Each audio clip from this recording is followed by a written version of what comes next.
Fox Sports. We are Baltimore. We are St. Louis.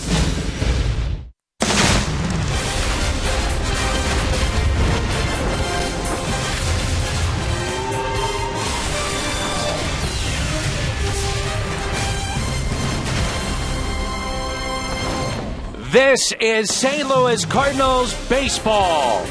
And we're at Miller Park in Milwaukee. It kicks off an 8-game road trip in the first of 4 against the Milwaukee Brewers. First place Cardinals up by 3 on Milwaukee, and Pittsburgh is 5 back after the sweep yesterday. It's the return of Michael Wacha tonight. Last time that we saw him was back on June 17th against the New York Mets. 6 innings, 5 hits, gave up an earned run, a home run, walked 2, struck out 7. Michael is back in the rotation beginning tonight. Welcome to Cardinals baseball. That's Al Rabowski. I'm Dan McLaughlin. Delighted to have you with us. And I think the big question going into this start tonight, what can the Cardinals reasonably expect from Michael Wacha? I think that's a great question. He's going to be on a pitch limit, 50 to 60 pitches, so hopefully we can get him through 4 innings. You know, he'll probably get a no decision. He won't be in there long enough for a win, but we forget how good he was when he was pitching for the Cardinals, 5-5 with a 2.79 ERA. So he's been outstanding, and what a welcome addition back. It certainly is, and Willie Peralta will get the call tonight for Ron Renick's club as Aramis Ramirez is in the lineup. And we'll take a look at the Brewers and this losing skid when we come back.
Searching for answers. It's their longest losing skid. It's at 8 games since 2010 when it was 9.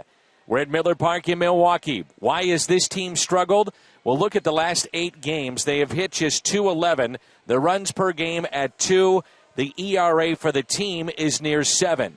It all adds up to 3 games back in the Central Division and an 8-game losing skid. We're at Miller Park in Milwaukee. The Brewers and the Cardinals coming up on Fox Sports Midwest.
In first place in the Central after a 3-game sweep yesterday afternoon over Pittsburgh. The news gets better. The return of a postseason hero from a season ago. Michael Wacha goes tonight. An 8-game road trip begins this evening. Big crowd expected at Miller Park. The Cards, the Brewers, one of the biggest series of the year. Next.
Is brought to you by Bud Light Lime, the perfect beer for whatever happens. Come in and visit Mid-American Chevy dealers and make your move to Chevrolet today. And by Menards. Save big money at Menards on all your home improvement needs. The tailgaters out in full force here in Milwaukee. Packers also kicking off the NFL season tonight. And there's a look at Xavier Scruggs, who will make his major league debut. He is starting, he is in the lineup, and he'll play first base for St. Louis. A look at the Cardinals lineup with Matt Carpenter, then John Jay, who's batting .316. Matt Holliday, Johnny Peralta. This season, great numbers at Miller Park. The catcher is Yadier Molina. Colton Wong, the debut of Xavier Scruggs. Peter Borges, who's hitting .280 in the second half. And the pitcher spot, Michael Wacha, in his return to the rotation. And the Cardinals face Willie Peralta, looking for his 16th win. And this year against the Cardinals, he's been very good, 3-0. 3-0 with a 1.35 ERA. He's really come into his own this year. This is his second full year in the big leagues. Last year, he was amongst the leaders in losses in the National League. He's really turned the season around. But like most young pitchers, he's only 25. He's never thrown this many innings, so he's getting to the point where his last few starts have been a struggle. Matter of fact, his last 2 outings, a total of 8 innings and 13 earned. Will that carry over to tonight? And of course, that's part of the contributing factor why they're on an 8-game losing streak. Their starter's ERA during that time is over 7. So he's trying to get to win number 16, and looking at a strike, it's Matt Carpenter. Now, before the last 2 games, Peralta was 6-1. So we're talking about, at the time, one of the best pitchers in the National League. Can the Cardinals figure him out? We'll find out. Here's the 0-1. And that's it out of play. As you might imagine, it is football country up here in Wisconsin, so a lot of eyes on that Green Bay Packers squad tonight playing at Seattle. And with the team having lost 8 straight here with the Milwaukee Brewers, they're wondering, is this the real Brewers team right now with what they've done with 8 straight losses and now trailing by 3 games? And 2 things. I saw an article in the paper that talked about a poll. What are you going to be watching tonight, the Packers or the Brewers? The Packers won by 93-7. So you're telling me the only people watching the game in Milwaukee are here at the park? And they're probably got radios tuned into the football game. 2-2 the count on Carpenter, who's hitting .302 on the road. Bit surprising, those numbers at home, just .246. Still is the table setter. He gets on. Here's a 2-2. Up the middle and a base hit. Leadoff hit for Matt Carpenter. That breaks an 0 for 7 on the homestand. He was just 3 for 18. But remember, he got on base quite a few times with walks and a hit pattern. So he can do a lot of damage when he gets on base. Around the Horn is brought to you by Dobbs. Davis, Schaefer, and Parra in the outfield. No Ryan Braun. His wife delivered their first baby earlier today. Then Ramirez is at third. Segura at short. GENNETT is at second base. Mark Reynolds at first. And Jonathan Lucroy is behind the plate. And in center field, it's Logan Schaefer. No Carlos Gomez. As Carpenter faked going to second base. And you wonder if the Cardinals will be really aggressive against Jonathan Lucroy. He's had a terrific season at the plate this year. MVP type numbers. But teams are running wild on the Milwaukee catcher. Yeah, they're running on him, and they're saying he's going on fumes. But he won't get out of that lineup. He wants to be there every day. Good off-speed pitch by Peralta. Peralta's still throwing 97 miles an hour with his fastball. John Jay with a big hit yesterday in the 9th inning to bring Molina to second base. Then Borges the walk-off hit. Cardinals did that off a very good closer in Mark Melancon. Jay, base hit into right. Carpenter stops at second base. That's a Gold Glover in right field in Parra, the former Arizona Diamondback. Let's turn to Al's Toyota keys to the game. Well, the Cardinals have won 5 in a row, so don't change a thing. Just go out there, continue to do the same thing, and this is the most important game of the year. You want to continue their losing streak. You want to continue our winning streak. But if you win this game here, then you'll leave town in first place. No matter what happens the next 3 nights. Scoreless early on, top of the first, and the first 2 have reached. And here is Matt Holliday, who has now hit 128 home runs wearing a Rockies uniform, 128 as a Cardinal. And he loves this ballpark. 15 career home runs here. He's hit 2 off of Peralta. And I was talking to Matt before the game, and he said, kind of surprised he swung at that off-speed pitch, because he said, I wonder how he's going to pitch me. I turned around his 97-mile-an-hour fastball last time for a home run. I think he'll throw me a lot of off-speed pitches. And he starts him off one, and he has a wild swing. Maybe he's setting him up. We've seen that before where hitters do that.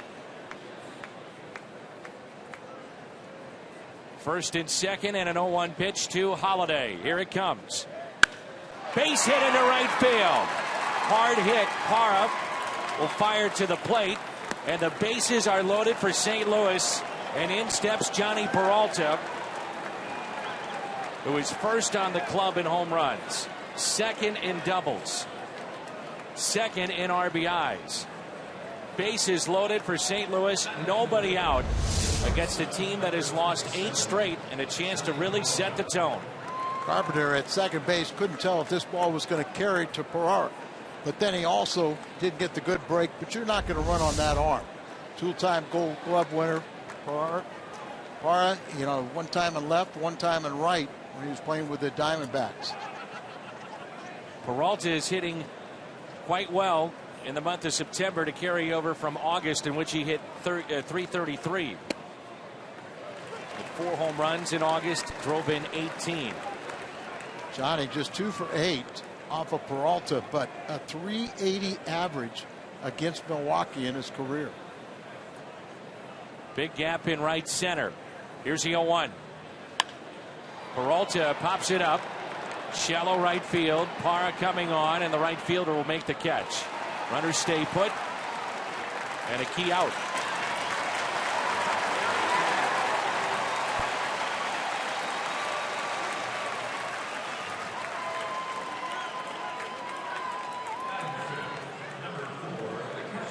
Gets a ground ball here. He could get out of the inning without the Cardinals scoring.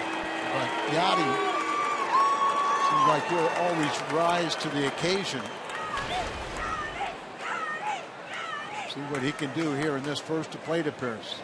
I mentioned how Jay advanced Molina into scoring position in the bottom of the ninth. It was Yachty or Molina with 2 outs, nobody on, that had a terrific at bat against Melancon to draw a walk to keep the rally alive.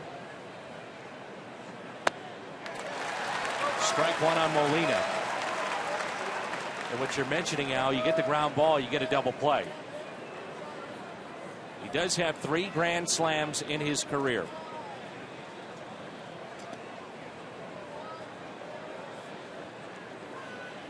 This is a key moment in this game with this at bat here. Here's an 0-1 pitch.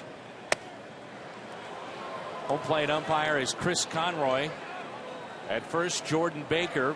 Crew chief is Jerry Meals, and Bob Davidson, who's been around a long time, is down at third. 3 consecutive hits to start this game for St. Louis. Then the pop out, the 1-1.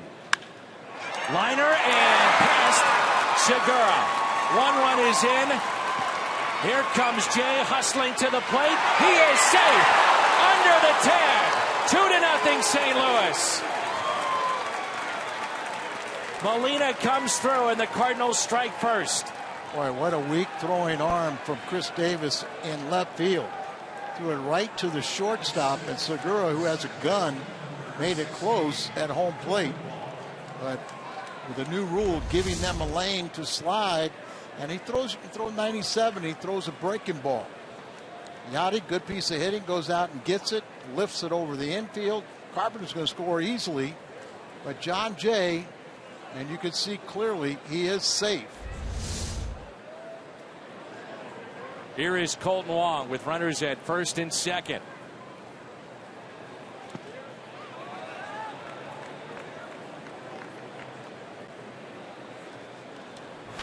Where was this team for the last 5 months? They are fun to watch right now. Well, right now, and the first 5 months, I'll tell you, they were up and down. Entertaining at times, frustrating at other times, and probably underachieving. But this is what we expected.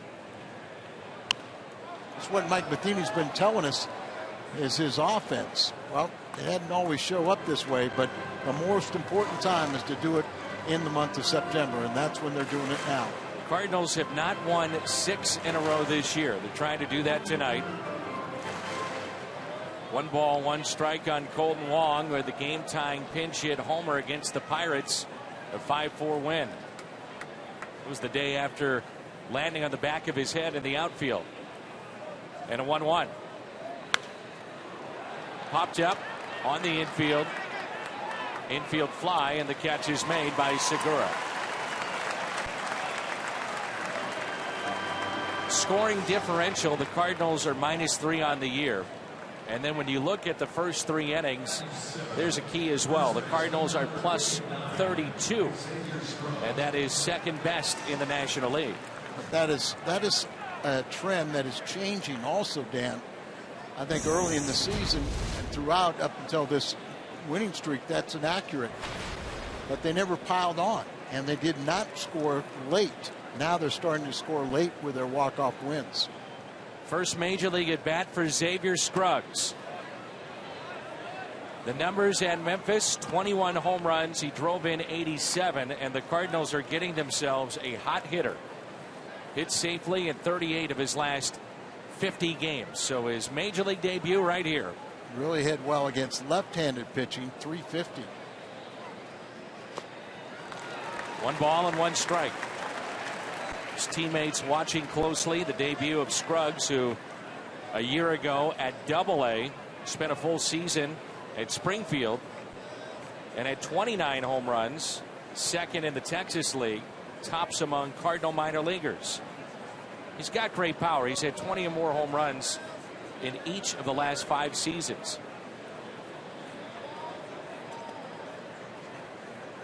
A 2-0 lead for the Cardinals, and here's a 1-1 pitch.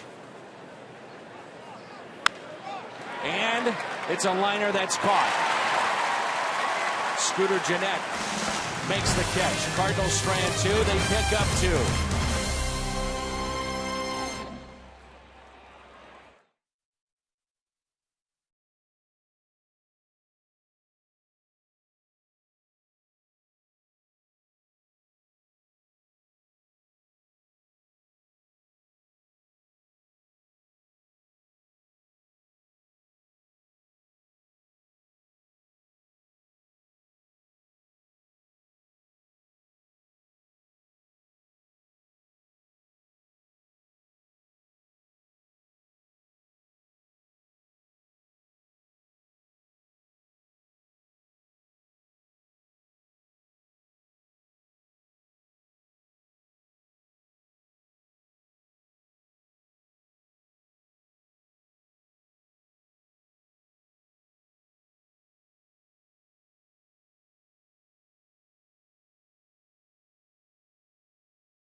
Two-run lead.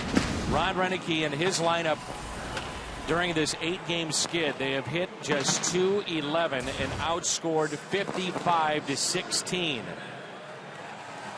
Gennett, Parham, Lucroy here in the first, followed by Ramirez, who's had great numbers in his career against St. Louis and this year, .459. Then Davis, Reynolds, Schaefer, Segura, and Willie Peralta. They will face right-hander Michael Wacha.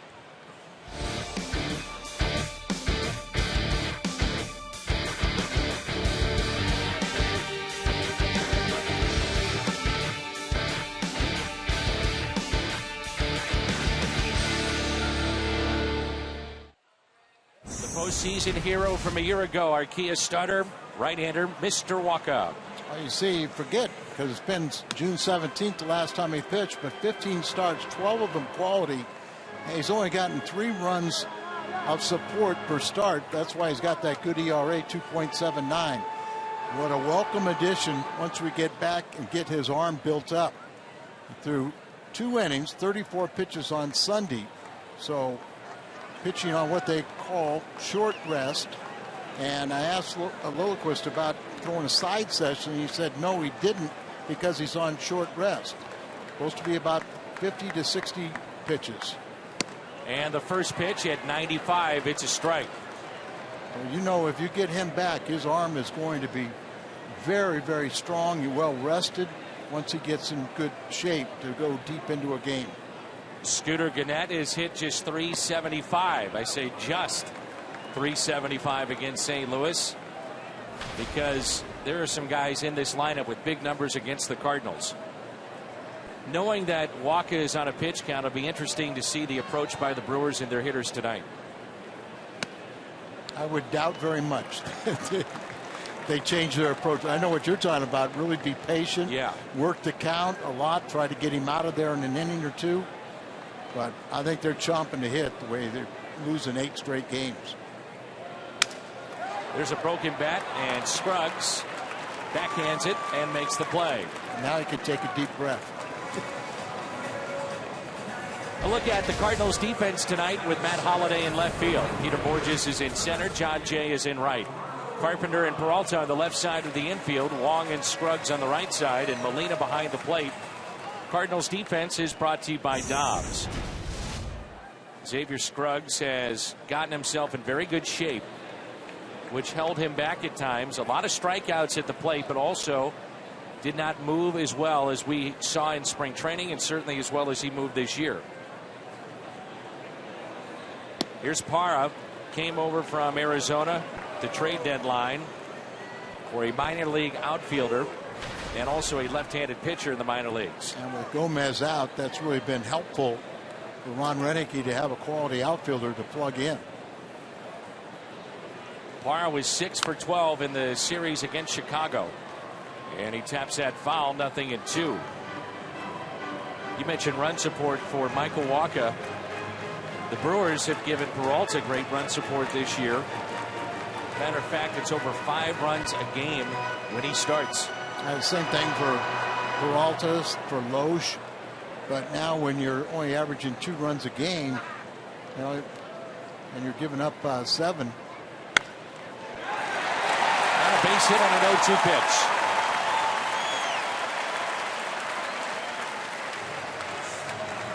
Let's tell you a little bit more about Xavier Scruggs. 3 things to know about number 59 of the Cardinals. We saw him a lot in spring, but all last year at AA.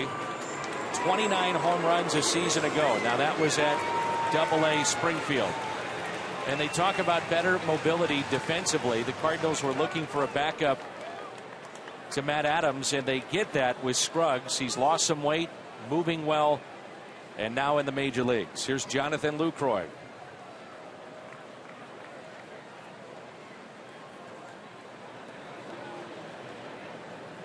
I think the amazing numbers with Lucroy: 61 extra base hits, 63 strikeouts. Yeah, he's had a remarkable year. Some people consider him an MVP candidate, but he's really running on fumes right now, and he won't come out of the lineup.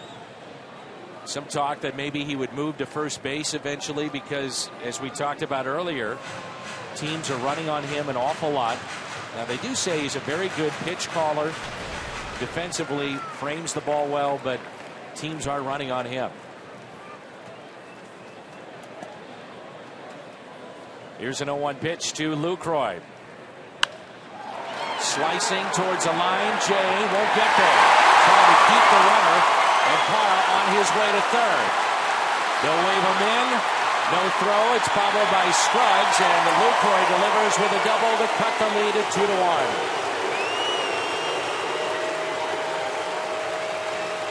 Lucroy, who replaced Molina in the All-Star game, had 2 doubles in the All-Star game. He really is a very good offensive player, and you can see when he sprays the ball around to all fields, it becomes even more dangerous. It's 13 home runs, but this is more indicative of the kind of hitter he is. He's a line drive, gap hitter, doubles hitter, and he gets them right back in this ball game.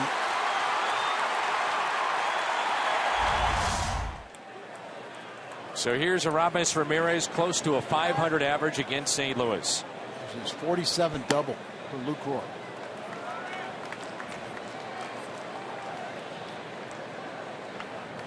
Goldschmidt with 39 done for the year. Then Freddie Freeman with 38. Denard Span with 36. 4 players tied with 35.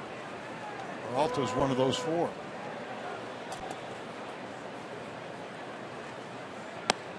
Aramis Ramirez is now 36 years old. He reached career game number 2,000, that milestone, earlier this season. And in the final year of a 3-year deal, they do hold an option on Ramirez for $14 million, or can buy him out for $4 million. Great numbers in his career against St. Louis. The 2-0. And a ground ball that's hit to short. Peralta thought about going to third. Instead gets the shore out. That's Ramirez, and there's 2 down.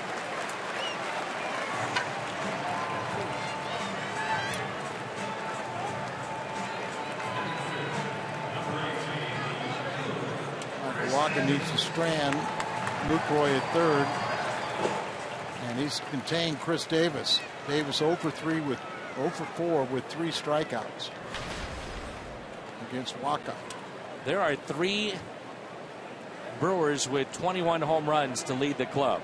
Davis here, Ryan Braun, and then the man on deck, Mark Reynolds. Walker's throwing hard.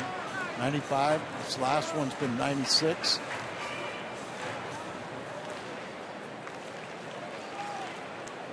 Last year, Davis 11 home runs in 56 games. And this year, with more playing time, is nearly double that total.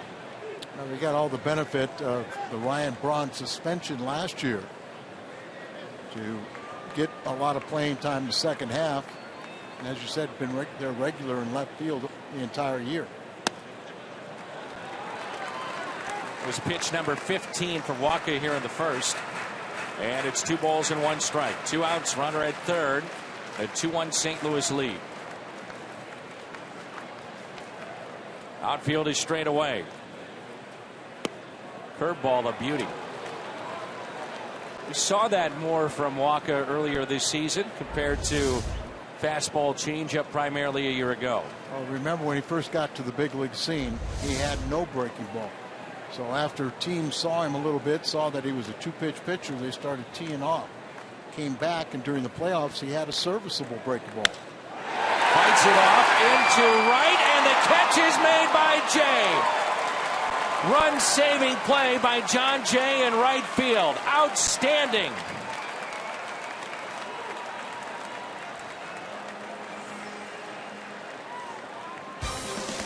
No argument yet from Milwaukee. It was a trap, and it was not. It's a catch. Nice play by Jay.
Scruggs, how about his journey to the big leagues? Well, he was in Omaha with Memphis last night. He found out that he had been called up. First thing he did, he said, was call his father. Flew in to Milwaukee this morning. Had no idea he was starting, Dan, until he looked at the lineup card and saw he was in it. He said the butterflies hadn't kicked in at this point. He was just very excited by the opportunity. And you guys were talking about the great season he was putting together at Memphis. He credits spring training and having an extended time with the big league club. He said he watched the way the big leaguers went about their at-bats. He said they always had a plan. And the one thing he took away, that his swing was too long, Dan, so he shortened it, and we see the success he had this year. At the plate is Peter Bourjos with the game-winning hit, and he strikes out. Also, Jim, it's also a situation where Matt Adams has been struggling. Adams is 5 for his last 44 with 1 extra base hit, 14 strikeouts. So he sits tonight, but maybe a part of those numbers, the injury that he's dealing with. Yeah, he's got a tweaked left oblique. John Mozeliak said that Adams is day-to-day. According to Mike Matheny, he tweaked it on a check swing in his last at-bat yesterday, and they're not ready to tie in the fact that he was dealing with any kind of underlying physical issue with the fact that he had been struggling at the plate. But a good time to sit him, let him rest. And John Mozeliak said he hated to rob Memphis to bring up Scruggs, but it's so important, and Scruggs seemed like a very good insurance policy, so he's here, Dan. All right, thank you, Jim. As Michael Walker looks at his strike, all due respect to Memphis, their pennant flags will not be flying at Busch Stadium. It's also another reason why you buy your AAA team. You don't have AAA ownership complaining about you robbing their players when they're in the playoffs. It's all about trying to prepare players to get to this level. And I guess when you ask Scruggs where he'd rather be, I think he's right where he wants to be. Oh, yeah. 2-2, and Walker late with a swing. Back-to-back strikeouts for Peralta, his first two tonight. Remember, once again, this year, Willie Peralta is 3-0 with a 1.35 ERA against St. Louis. And it brings in Matt Carpenter. Interesting stretch of baseball right now for Carpenter. 3 hits in his last 10 games, but yet 8 runs in that stretch. He gets on base with walks. He has 81 this season. He had 8 runs in that stretch, 11 walks.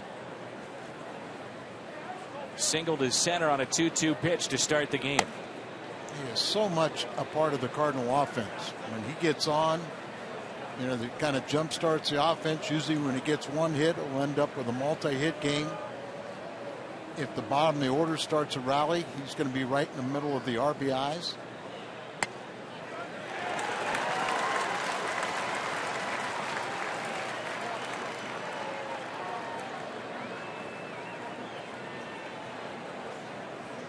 So there's Matt Adams, who sits for the moment.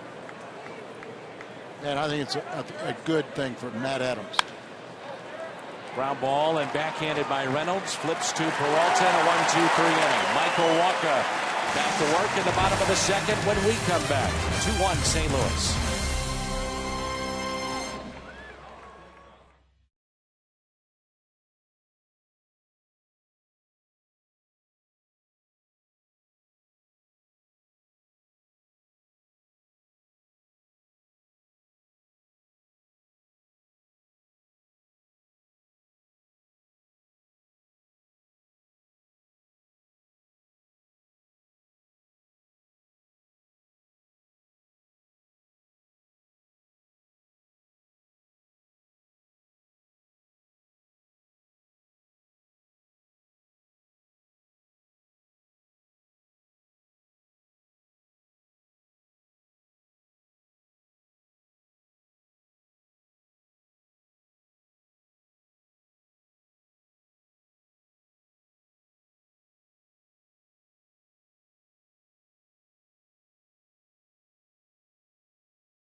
Your photos using the hashtag STLFanPhoto for a chance to have it shown later in our telecast. Again, brought to you by AT&T.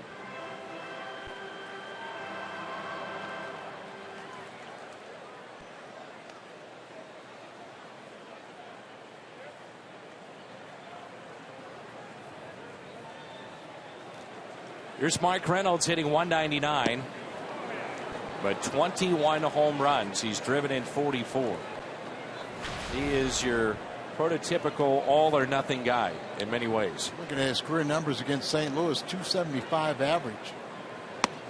And that is very high for a free swinger like he is. In his career, he has averaged a strikeout per 3 at-bats. That's what he's done this year, 119 Ks and 361 ABs. And batting under 200. He's been a good addition for the Brewers with his 21 home runs and 44 RBIs. Make a mistake, he can make you pay. You make good pitches, you get him out.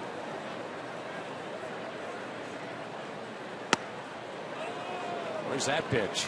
97, by the way, from Walker. He is throwing harder tonight than he was at the end of his first stint. Definitely. And started out 95, and now you're seeing the 96s, 97s.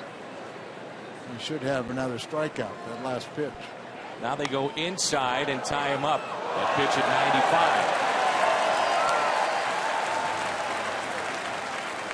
95. Cardinals talk about just how well he kept himself in shape, and in particular the area around the shoulder that affected Michael Walker that forced him to the DL, strengthening that area. Here's a 1-2. Sticks the bat out and carries out to left, and Holliday is over to make the catch. And even there you get a little sense of how much the ball just jumps off his bat. Way out balanced, one-handed swing, and just a line drive out to your left fielder. Bring up something very interesting to me is all the preventative cautions and the weight training and everything that they do now. You know, we had no weights, and you really, once you were injured, they try to treat something. But all the preventative stuff, maintenance.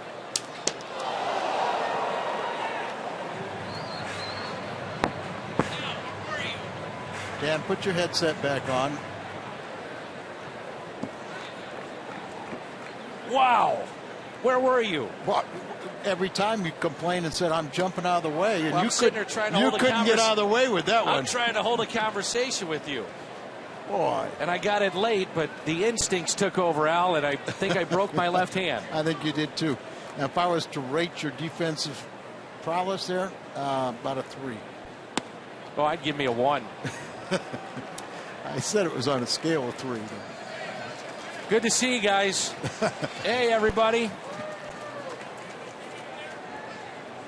What? Your hand's a little red, Dan. Look at that thing. I got to find a kid down there. That little girl right there. We got to give it to that little girl. Give it to that little girl, will you? Give it to that little girl.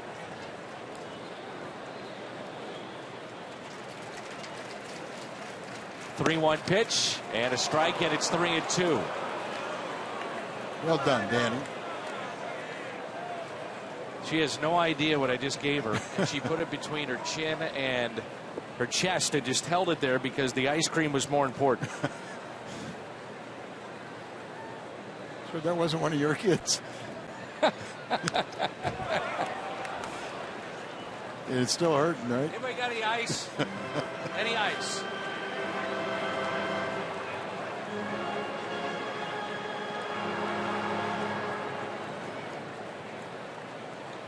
Maybe I wasn't paying attention because Logan Schaefer had 1 hit in his last 10 games. And a ground ball that's pulled foul. But a lot of foul balls. Take a look at this, Al. I think you'd see Bud Selig's signature on my hand. You got it in the hand.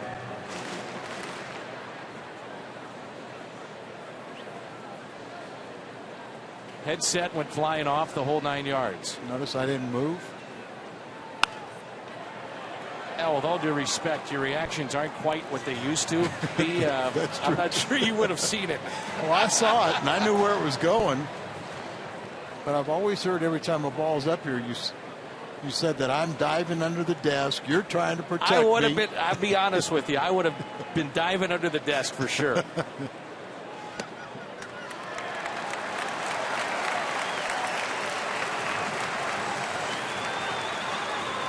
Okay, at 32 pitches.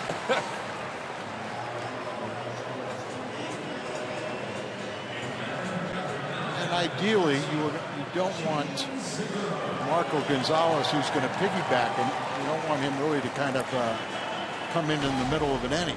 So you'd like to see them make a change. He got me an ice bag, Al. I know. You got I feel nice good bag. now. Here's a curveball and a strike. I might have to give you one of my happy pills. No, no, sir.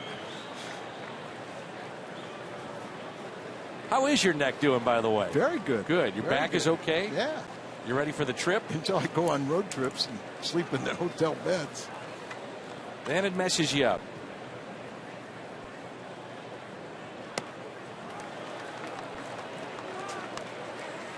Now they're going to get Marco Gonzalez up, but the one thing that Mike Matheny said was he's going to give him plenty of time to, youngster that's only been a starter, give him plenty of time to warm up, and so don't read too much into this right now.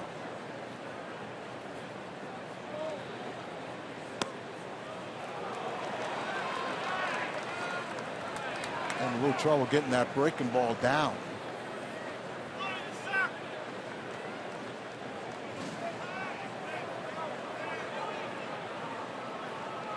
Segura has really dropped off offensively from where he was a year ago.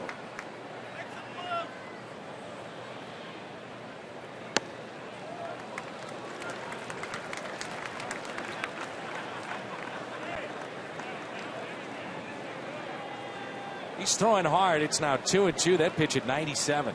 Yeah, I mean, you love the velocity. And we really haven't seen that changeup even earlier this year as good as it was last year. The curveball's improved. He gets Segura to chase and strikes out. Segura helps him out there as it's not a strike, but good hard fastball, and he chases it. Now with Peralta, not much of a hitter, just 1 for 109. Excuse me, 11 for 109 in his career. This year, 3 for 48.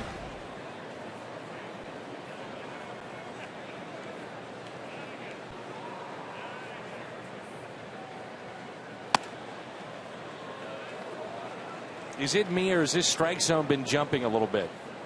I believe so. I was really kind of surprised with this umpiring crew, with the importance of this game. You'd think you'd have a more balanced seasoned crew.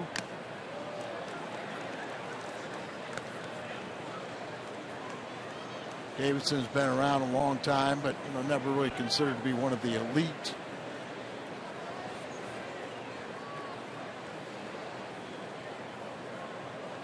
Here's a 1-1. Curveball, strike 2 to Willie Peralta. Al, do you get Gonzalez up and a right-hander as well because you don't like what you see, or your pitch count is getting to the point that you're saying, well, enough's enough? Well, a combination. The right-hander's up to finish the inning, and that's Jason Mott. So if you were to go get him in the middle of an inning,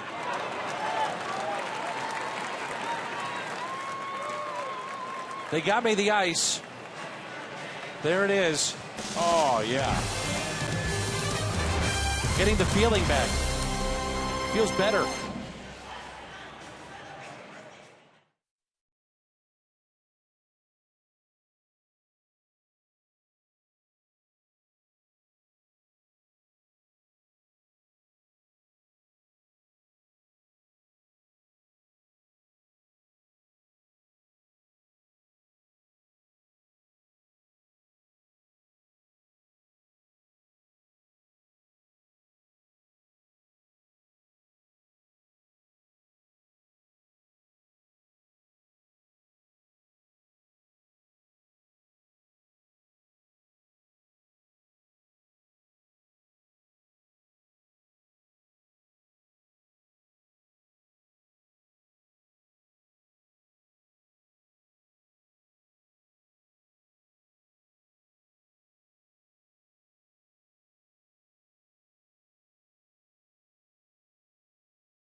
Great catch earlier in shallow right field. This saved the run. What a play here from John Jay.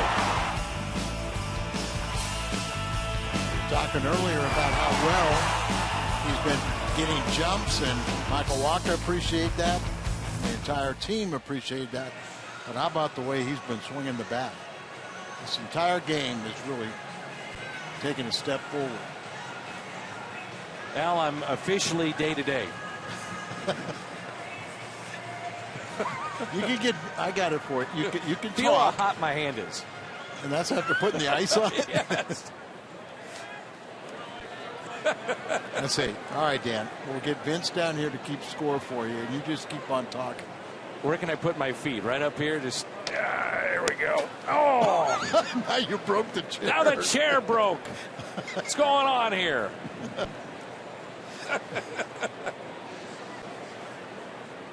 Called a pennant race.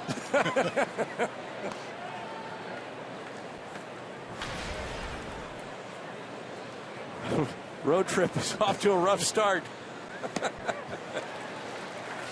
Jay is swinging a miss.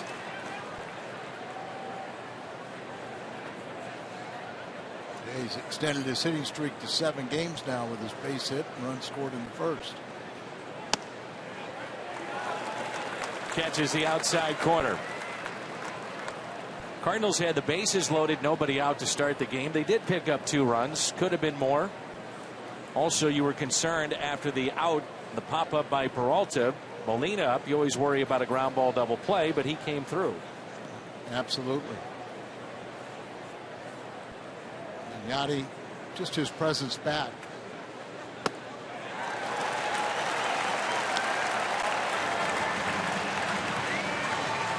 That's strikeout number 3. And Peralta struck out 3 of the last 4. Matt Holliday is our BJC Healthcare difference maker.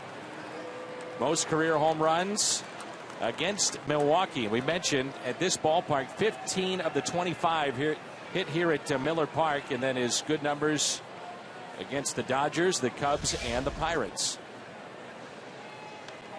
And he's hit by the pitch, and Holliday is hit for the 17th time. That leads the major leagues. That broke the tie between he and John Jay, and it seemed like every time is on that front shoulder from the hand, the wrist to the elbow, and you can tell he's not happy with that. 96-mile-an-hour fastball cannot feel good, even if you're as strong as Matt is.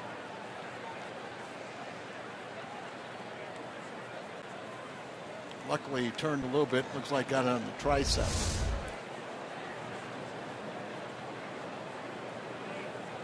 Dan, he did not go on the DL, being hit by that pitch. You know the hit speed of that foul ball was close to 1. 212. Oh, it's 212? 212. It was. Come on, we're going to make it good. 250 in my book. Here's Peralta. How about that, though? 17 hit by pitches, and it seems like 10 of them have come in the last week with Holliday. Well, that's what happens when you get hot and start swinging the bat the way he has. Well, he leads the major leagues, Holliday, with game-winning RBIs, 20 of them, and nine of those 21. 9 of the 21 have come since the All-Star break. So all of a sudden people are trying to pitch him inside, and they know the way he's swinging the bat, if they leave it over the middle of the plate, he's going to hit it hard. Put it inside, it just hits him. Now the 0-2. And a swing and a miss. Good fastball at 97. All of a sudden, Willie Peralta starting to settle in. Well, he's known as the secret weapon. Cardinals third base coach Jose Oquendo on Saturday, September 20th. 25,000 fans entering with a ticket receive a Jose Oquendo bobblehead courtesy of Coca-Cola and Deerbergs. So you can get your tickets at cardinals.com/promotions.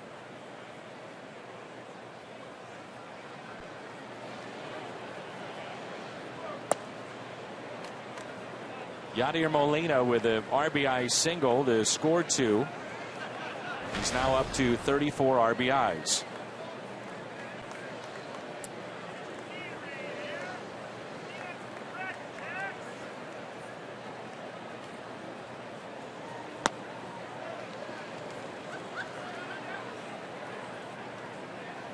You know, Holliday is wearing a protective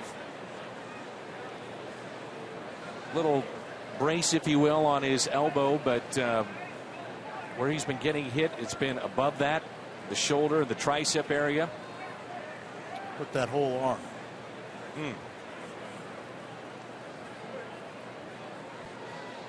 It's very similar to the one being worn right here by Yadier Molina.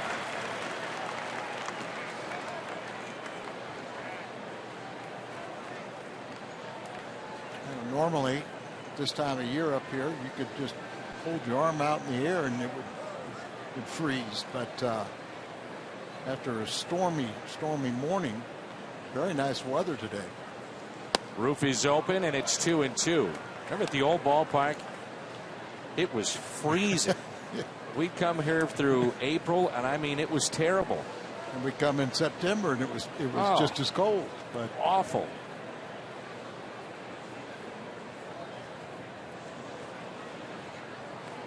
Three-one pitch to Yadier Molina. Cardinals leading 2-1, and Molina, good cut. Typically, it seemed like they would have one of the shortest summers. Here, it come late, end early, but very nice weather, and with the roof open, the panels open, they have to be loving this weather.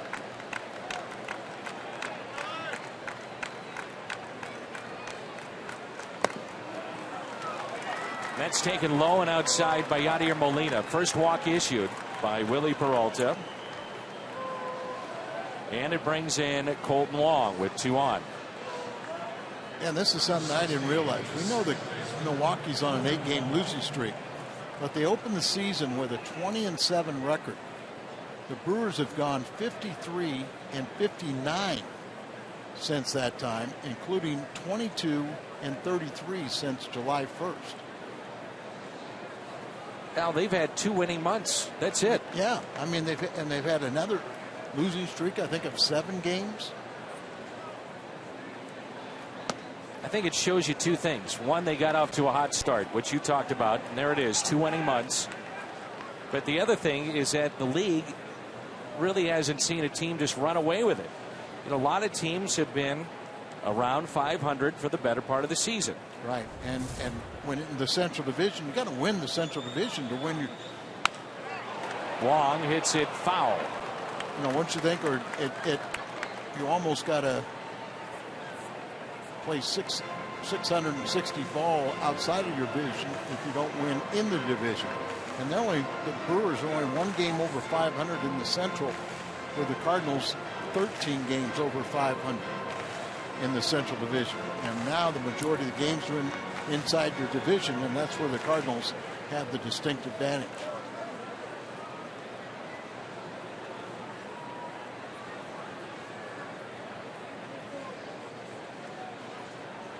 Here's a 1-1. Way upstairs at 97. You know, the Cardinals inside the Central Division and what they've done at home. But inside the Central, 36-23 at home. The Cardinals are now 16 games above 500. The Brewers are just 5 games over 500 at home.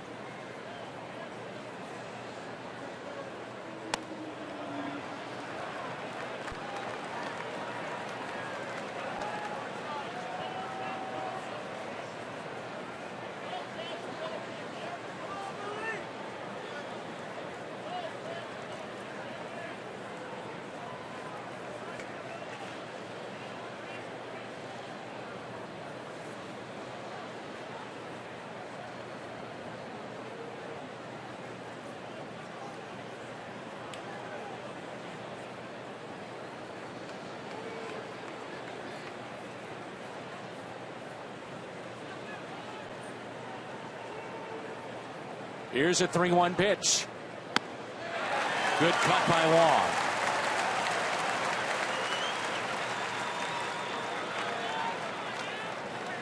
Slider there. Scruggs on deck, but Colton is 1 for 10 off of Peralta.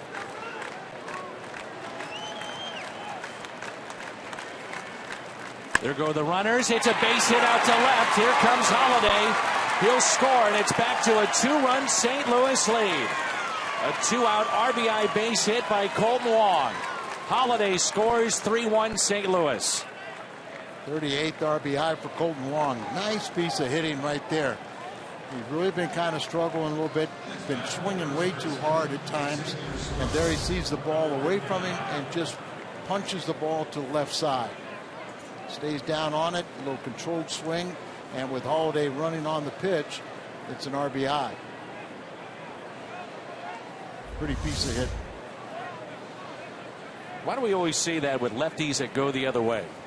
You know, it almost seems like a left-handed swing is so much prettier than a right-handed. It does seem that way. And most of the time, because most of them are low ball hitters, so they start kind of high and come down through and high finish. You know, kind of like what Taveras has.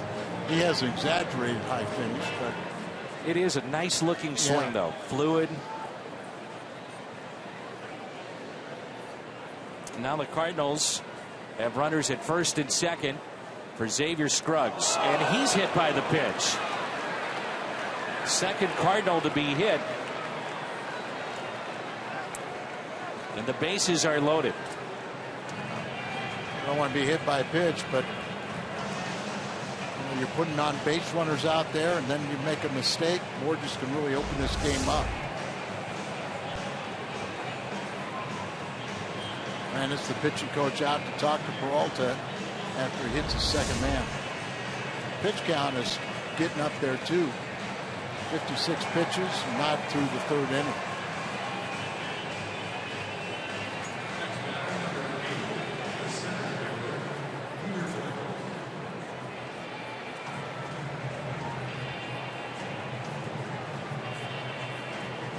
Peter Borges delivered in the bottom of the ninth yesterday. He struck out swinging first time up in the second.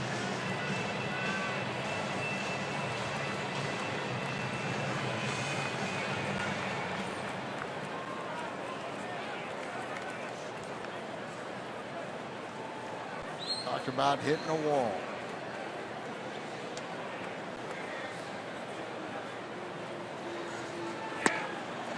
That's what he saw in that first at bat.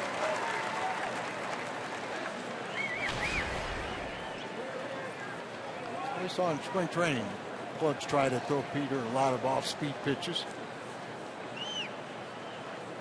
But swinging the bat much better the second half and earning more playing time. Here's an 0-1 pitch with the bases loaded. In the dirt.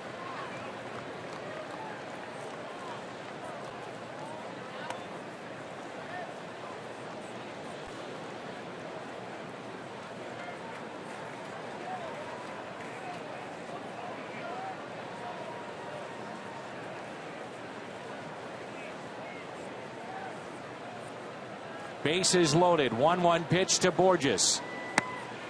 Strike two. And it wouldn't be maybe some of the thinking here. You know, you'd like to extend Walker a little bit.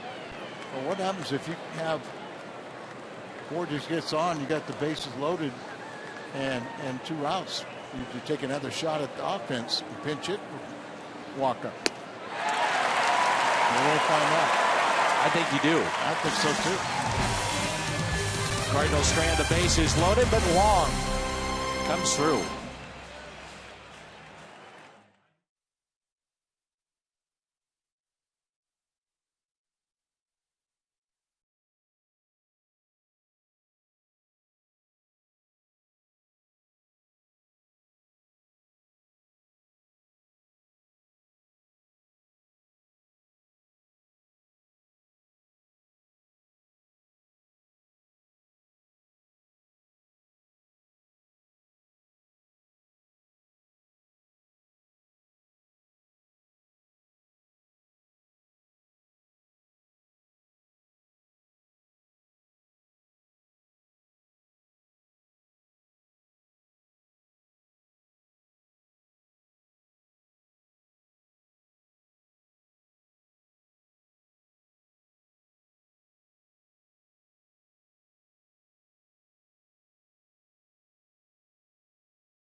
Grocer for 75 years. Right now at Jack in the Box, try Jack's Spicy Chicken Club Combo for just $4.99 plus tax. And by the St. Louis Science Center, where we specialize in making science fun. Beautiful day. Al mentioned it was stormy in the morning and now gorgeous. Cardinals have the lead of 3-1 as we move to the bottom of the third.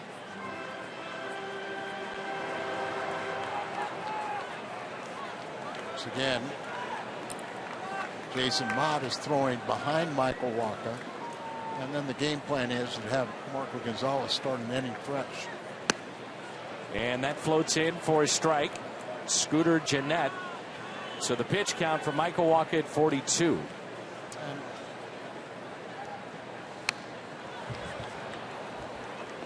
depending on where it is, you know, it may go just 3 innings.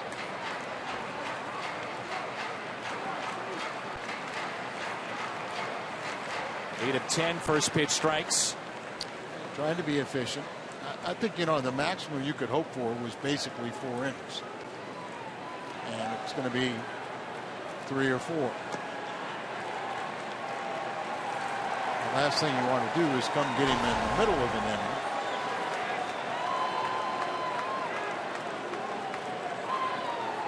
I want to go back to the scenario that almost unfolded, which was Wacha coming up. You would have a lead of at least 4-1 and then have a chance with the bases loaded and potentially, you know, doing some damage here. And I watched the entire inning when the Cardinals were hitting. Jason Mott was on the mound. So it would not have been taking him long to be ready to come in even with 2 outs. Remember, he did throw last half inning. Good curveball that time, and it scoots away from Molina, who fires a strike to first. And that is the second strikeout, rather the third strikeout for Michael Wacha tonight. Most popular way to follow the Cardinals' push to the postseason is with MLB.com at bat. #1 live app. Enjoy live look-ins, replay reviews, scores, live radio broadcast, MLB.tv, game of the day, and more. Visit MLB.com. So 3 strikeouts for Wacha.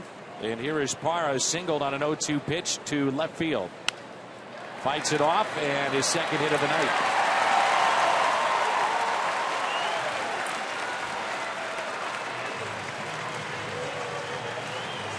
Scooter Gennett is 0 for 2 tonight. He was 3 for 5. Parra was 0 for 6. He's 2 for 2. Go figure.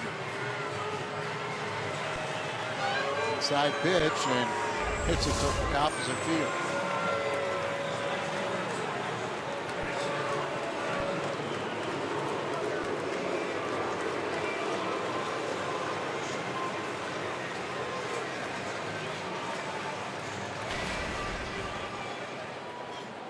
Jonathan Lucroy now has 47 doubles. The record is 53. And that's held by current Brewer Lyle Overbay. He set that mark in 2004.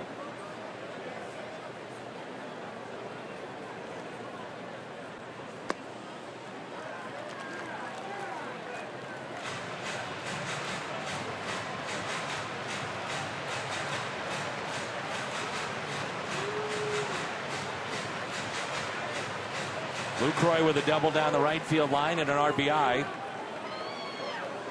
That got Milwaukee on the board. Cut the lead at 2-1 at that point. Now 3-1 St. Louis. Fastball at 94.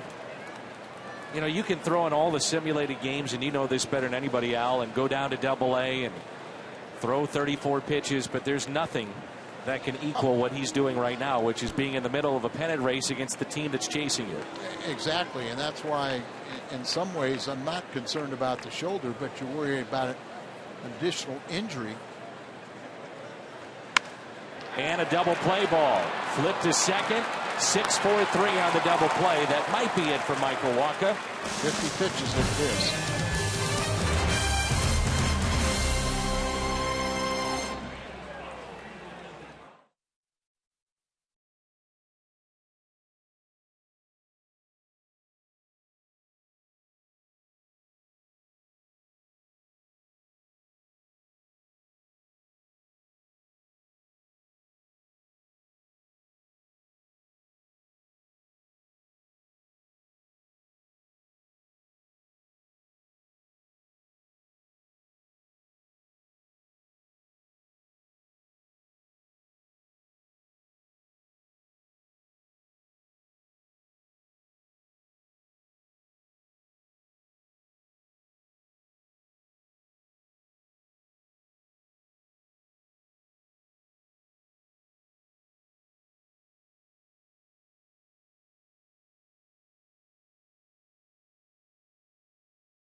Michael Wacha gives the Cardinals 3 innings tonight, 50 pitches. Overall, your evaluation of the Cardinal right-hander coming back? Real plus. I really was pleased with his velocity. He, working with Yachty, made him throw a lot of curveballs, a couple change-ups and stuff. So, and he gets out of this game, hopefully reporting tomorrow, normal stiffness. Then you can start building up that stamina. But you're absolutely right, Dan. It's a lot different coming in a pennant race and a lot more demands. And trying to stay within yourself and not hurt yourself. So I think it's step one, a real plus. Why not have Gonzalez just hit for himself the way that right. He handles the bat? Well, because I think it's this is the first plate appearance for Mark Ellis since he came off the disabled list. It is. So I say that kiddingly. Yeah, I know. But at some point, you're hoping Mark can help you out, and the only way to do it is to have some at bats. So he gets a pinch hit appearance here, and let's hope he makes the most of it. I mean, Marco can really, though, swing the bat. Yes, he can. It's been fun to watch. Last time out, picked up his first major league win. Well, you're Dan Kantrovitz tonight. You're pretty proud. Your first round picks of back-to-back seasons, not only in the major leagues, but will pitch in this game tonight. And how about the fact they were both number 9 in the pick of the first round. Both of them were advertised as close to the big leagues, and I guess they're really right on. The first round picks, for the most part, you better not miss on. Your first 3 rounds, rounds 2 and 3, it's always a crapshoot, but it gets greater and greater that you may miss as you go along, obviously. But that first pick, you want to hit it for obvious reasons. You don't want to do what Houston did this year, get the number 1 pick in the draft and not be able to sign it. Now they've got Tom Lawless as their manager. Yeah, congratulations to Tommy. It's he's just in the right spot. He was the minor league infield instructor this year. The AAA manager got sick, and so Tommy went to replace him, and then they fired Bo Porter, and Tommy finds himself the interim manager in Houston, and hopefully he'll do well enough that they'll stick with him. There's a ball to Matt Carpenter, singled on a 2-2 pitch and scored back in the first, and also grounded out. And what are they, 2-0 under Tom Lawless too? That's off of Peralta. He stays with it. Carpenter hustling, and he is safe.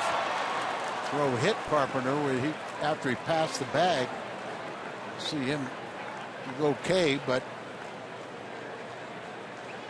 thumbs up. He's okay. I think that was sign thing, thumbs up, but Mike Matheny and our Chris Conroy, assistant trainer, is going to go out and check on him. He went off the heel of the shoe. He comes up, he flips it, and it hits Carpenter.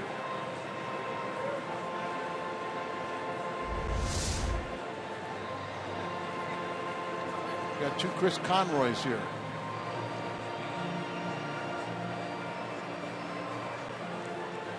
There's one and there's one. I think you worry that is he, shook up because he was hit by the ball, or if he's lunging for the bag, is it a issue with a hammy? You worry about a groin. He was kind of walking funny in that regard too, but he seems to be all right. Regardless, it's a 1-out base hit. As you mentioned, if Carpenter gets a hit in the first, a lot of times it turns into a multi-hit game, and that's what he's done. Yep. And he's usually the type of player that's not going to sit on 2 either. Very short lead at first, and here is John Jay, who takes a ball. John singled to right, scored a run, and also, that was in the first, in the bottom half of the inning, diving catch in right to save a run.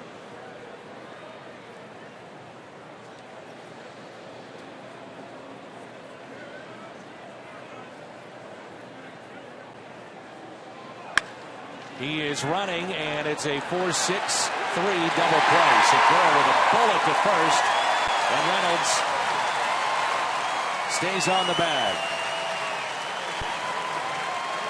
Cardinals started Carpenter, and it still turns into a double play. 4-6-3. We're midway through 4. Cardinals on top.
Receive a free ticket to Six Flags. That'll be Sunday, September 14th, and all fans under 48 inches receive a free ticket to Six Flags. It's valid through November 2nd, and tickets are still available for the ball game at Cardinals.com/promotions. It's September 14th, and here's Marco Gonzalez, our Chevy call to the pen. Marco earned his first major league win on Sunday, and he went a career-high 6 innings and allowed just 1 run. That was his 4th major league start this year in the minor leagues. And remember, he started at Palm Beach, went to Springfield, and then Memphis after a stint with the Cardinals. He's 9-5 with a 2.43 ERA in 21 minor league starts. And this would be his normal day to start. Also was Masterson's start. They both pitched the split doubleheader. Masterson is now in the bullpen, and Marco Gonzalez knew once they said that Walker was going to be the starter, he was going to piggyback this game and follow. And that pitch is taken high by Ramirez. Remember, it was a shaky first inning, and then after that he settled in against Chicago. Outstanding changeup. There it is. And it's 1 ball and 1 strike. You're trying to explain, Al, what a good major leaguer does with a changeup. You know, the idea is to get the hitter off balance. But what is the key to a good changeup? Well, the key is to have the same arm action, same motion, same look as your fastball. And I just faked you out with that foul ball. I was looking at you this time. But to have your delivery look just like the fastball. And his fastball, remember, isn't overpowering. It's 90 miles an hour, but he spots it well. But then to have the same look, but have that little tailing action, it's a circle changeup, and it just kind of falls away from a right-handed batter. He keeps it down and away, great success. And what we've also seen is when he was at the big league level, really didn't have a breaking ball at all, and worked hard on that back at the minor league level. Out in front, and a fly ball into left center. There's Peter Borges for the out. So now he's got 3 pitches for hitters to think about.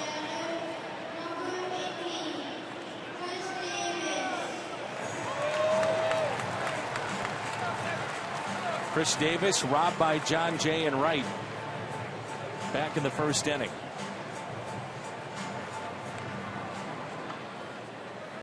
Great play by Jay. Took a base hit and also an RBI away, and a chance he played too. That ball gets by him. He was playing in. Who knows what happens? They don't want to think about it.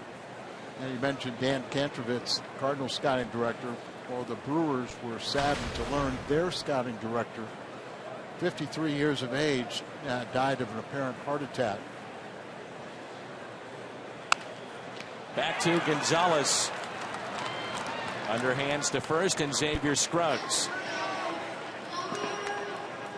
And that scouting director was responsible for Davis. Yeah. And Scooter Gennett.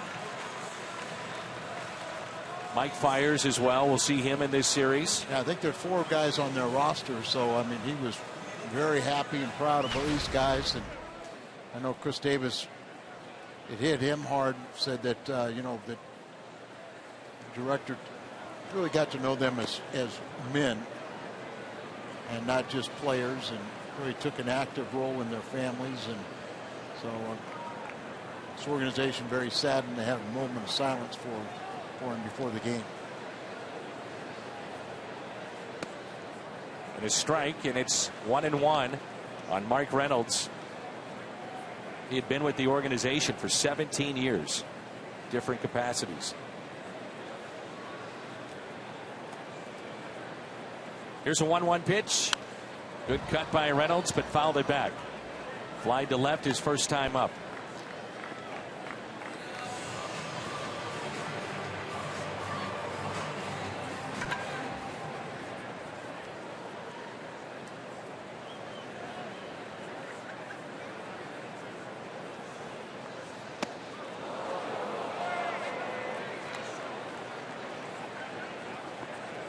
If that pitch doesn't set up a changeup away.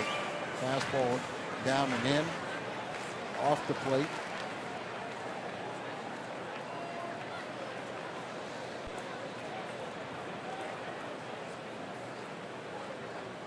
The 2-2.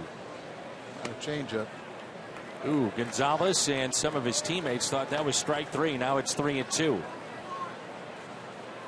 Usually you're going to see an off-speed pitch. Here they tried a fastball, and Marco's doing the right thing. You know, you don't want to throw a 90-mile-an-hour fastball in the inner half for a strike. Changeup broke his bat. The shift was on, and that's Peralta deep in the hole, and he throws a strike to Xavier Scruggs. 1-2-3 inning. Marco Gonzalez. 3-1 as we head to the 5th.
Zaylock in just a moment with Jim Hayes.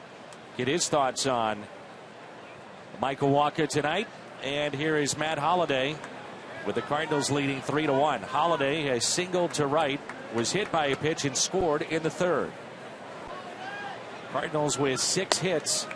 They have struck out 6 times. They're just joining us. Willie Peralta gave up 3 consecutive hits in the first. Cardinals had the bases loaded, nobody out, and scored 2 runs. Then an RBI by Colt Wong to make it 3-1. There's a base hit by Holliday. His torrid pace continues. Let's check in with Jim with John Mozeliak. All right, so 3 innings from Michael Wacha, 50 pitches. Mo, your thoughts on what you saw? Well, I think he pitched like we would expect. I mean, obviously he's not, mid-season form, but given the fact that he's really only had 1 rehab start going into this, I think we got exactly what we wanted out of him. And more importantly, he got his pitch count up to 50 where he didn't feel like we were stressing him out. And I think the big question will be how does he feel afterwards, and maybe more importantly even tomorrow. So if tomorrow everything checks out and he feels good, do you incrementally increase the pitch count? What would be next if everything checks out? Yeah, again, you can do that in September, because the fact is with the expanded rosters, we can do this piggyback approach as many times as we want to get him up to maybe that 90, 100 pitch count. But after today, you got to feel good about where he's at. For those that weren't with us earlier, what's the update on Matt Adams?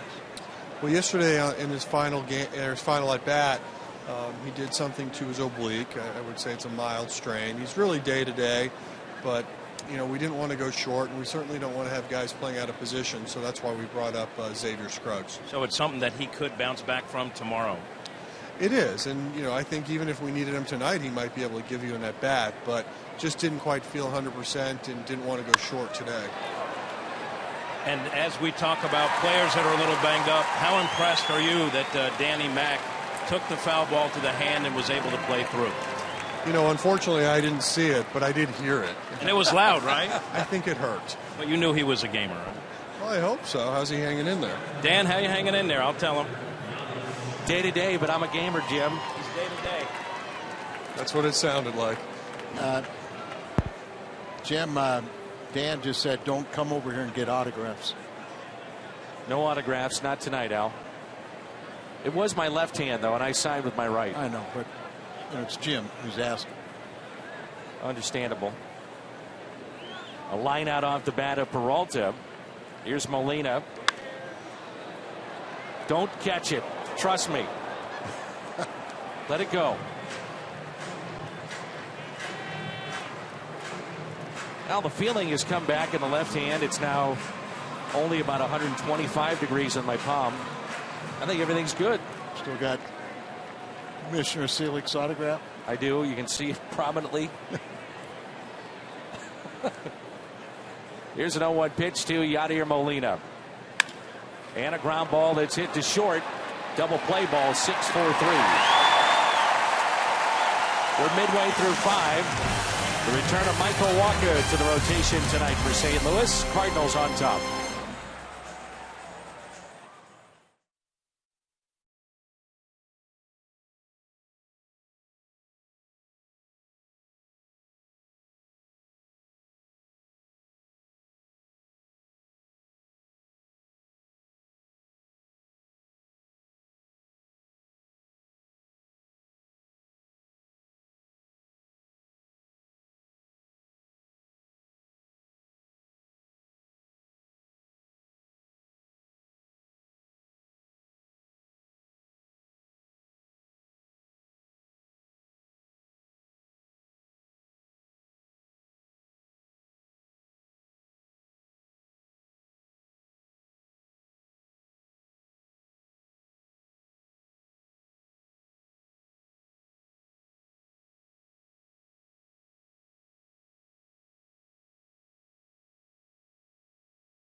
For Marco Gonzalez, and the Cardinals have a 2-run lead. You know, watching Gonzalez, how he has handled himself in the first inning and his first start back over the weekend, you compare him a little bit to how Randal Grichuk has handled his next time up. You know, they're not in awe of the scene. It seems like they're more relaxed and showing what they can do. And it just makes sense. You know, just about everybody in this game has gone up and down that ladder. And when you go back down, you're disappointed. But if you go down with the right attitude and work on things that Derek Lilliquist, Mike Matheny gives you to work on, and when you come back here, you feel like, you know, hey, I'm a part of this organization. I know the players, they know me now, and every time you come back, you feel like you're a little bit more that you belong. And Marco and Grichuk, like you said, are doing the right thing. They are not in awe. They're not afraid. Logan Schaefer filling in for Carlos Gomez, and it looks like we will not see him in this series. Big loss for the Brewers. Well, you know, the tough thing is he got a wrist injury, and you know how violent he swings. And, Dan, I saw the at-bat that he did it in, and I can't remember if it was, I know there was definitely 2 pitches. I can't remember if it was 3, but he swung so hard, and then initially he just really hurt it. Here's a 1-1. And they really have to be cautious with him because he's not going to alter his swing. So they got to let that wrist heal, or he could do some real damage and be out to possibly have to have surgery. There's a line drive and caught by Peralta. Cardinals are on the hunt for the playoffs. So Tuesday, September 16th, only with a special themed ticket, get a Cardinals winter hunting hat. There you see the hat right there, presented by Cabela's, perfect for your hunting trips this off season. And tickets are available at cardinals.com/theme. The Drury brothers will have a special presentation. Those that hunt know all about them, and that can be picked up with a special theme ticket. Here is Gene Segura, who struck out back in the second inning. It's been a disappointing year for Segura, who was an all-star a year ago. You mentioned the great arm that he possesses. We looked at him, and he was picked up in the Zach Greinke deal as cornerstone type player for years to come, but it has been a tough second year here in Milwaukee. And, you know, I mean, he was such a good defensive player, still can make some dazzling plays, but he made 17 errors. You see the difference in offense.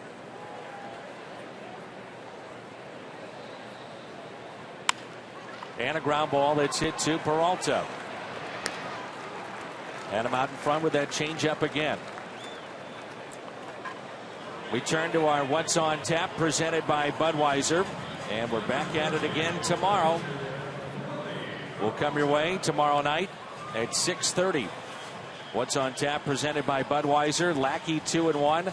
Fires is 4-2. The Cardinals in this series do not face Yovani Gallardo. And Ron Renicky sticking with a 6-man rotation one more time through because of the numbers that Gallardo has against St. Louis. They are very poor. Now they got Garza back last night and didn't have a particularly strong inning, but he was sabotaged by his defense early in that game in Chicago. We don't see Gallardo or Garza.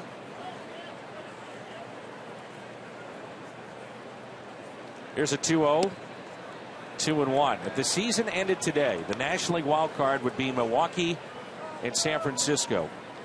That winner would play Washington in the division series. The other division series would be the Cardinals and Dodgers. Always interesting to think about those matchups and what they might be. And there's another changeup on 2-1, and it's now 2-2. Boy, that changeup is good tonight. Well, you could really see it there. You know, the pitch up, and with the pitcher up, that's almost unfair. The 2-2 and a strikeout. So Marco Gonzalez has his first strikeout. 6 up and 6 down.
of Anarchy premiering Tuesday, September 9th, and that's only on FX. Along with Al Raboski and Jim Hayes, I'm Dan McLaughlin. The Cardinals have a lead of 3-1. It'll be Long, Scruggs, and Borges here in the top of the 6th. Reminder that our night with Tony La Russa coming up on the 15th of September. And just a few seats remain. Cardinals.com/La Russa. That was an overwhelming success you had with Bob Gibson. A lot of fun. And tell me once again about that Bob Gibson baseball. Well, are you going to purchase one or not? Of course I will. I'm going to hold you to it. Of course I will. Tell me once again why. Why? What's that one? It's not the ball that he finished both the games with, but it signifies. Yeah, he's got the dates of those World Series Game 7 clinchers. The only man in history to do 2 of them. Yep, 64, 67. I can get that at the Cardinals Authentics. Authentics in Ballpark Village. Yeah, right? It's pictured on the website. Neat piece. Yeah, Pat Parrish was wondering about that too.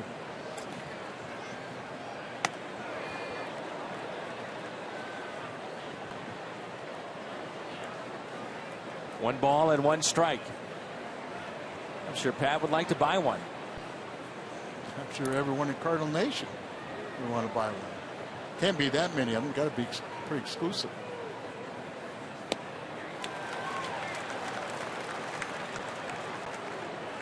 Sounds like Pat wants to be a part of the La Russa night too, huh? I think he has that night open. Here's a 1-2 pitch.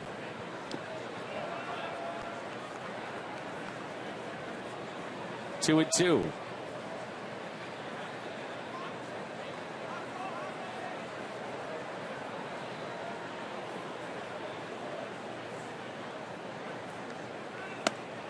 Colton Wong with a big base hit on 3 and 2, 2 outs.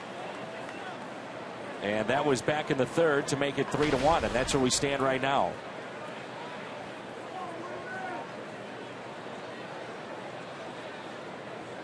Here's a 3-2. Spoiled. Peralta's still throwing hard. He's 97. A few times has hit 98. 15-game winner. I know he was disappointed he didn't make the All-Star team, but he only got so many selections. Slap the other way and foul. We'll do it again on 3 and 2. I love Colton Wong where he got his base hit, and even though he's fouling these balls off to the other side, he's hit so many home runs in the second half. You don't want him to start trying to pull everything.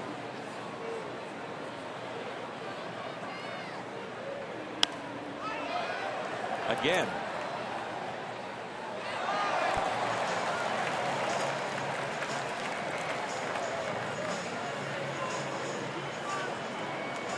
Colton Wong is 4 for 28 with a full count this year. 11 walks, 8 strikeouts.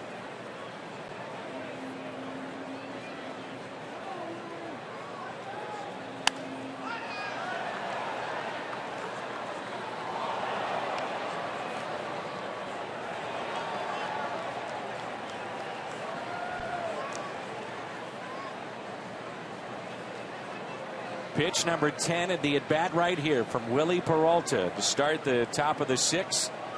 Pitch number 87 in the game. Here it comes. Chopped slowly left side. Ramirez gloves and wide throw. And Reynolds holds on. Reynolds is a natural third baseman. Next time you're looking to pick up great seats to the game, just head to StubHub and you can earn 2% back in fan rewards on every purchase, including Cardinals tickets.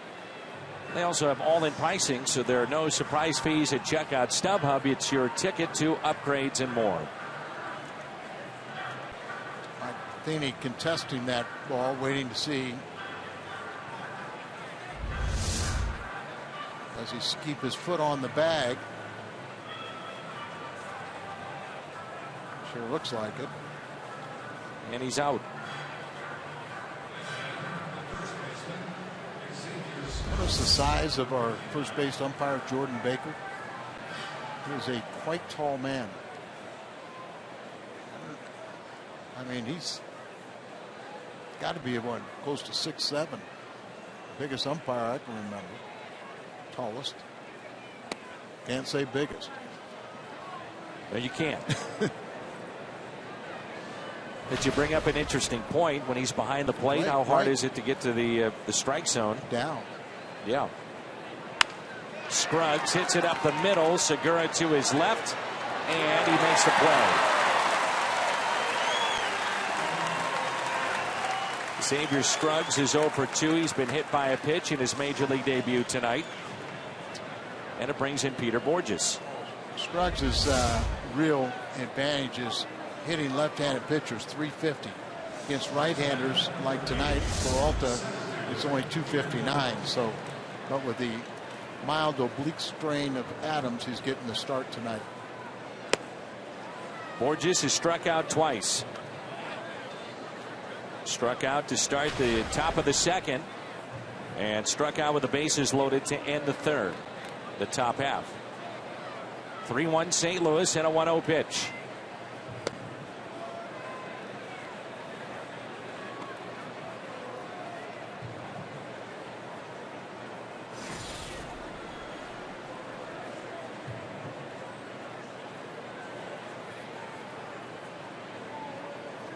Mentioned how Milwaukee really missing Gomez, not just with his offense, but his defense too. But offensively, no Ryan Braun in the lineup. You would expect that to change tomorrow. Gomez, their team leader in runs, hits, home runs, and stolen bases in Gold Glove defense and center. Tonight it's Logan Schaefer in center field. You take Braun out also. So 2-out walk. With the pitcher up, let's see how aggressive the Cardinals want to be. Well, they don't know if Marco about his hitting ability.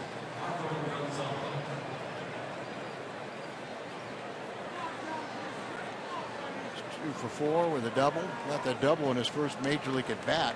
That was in Colorado.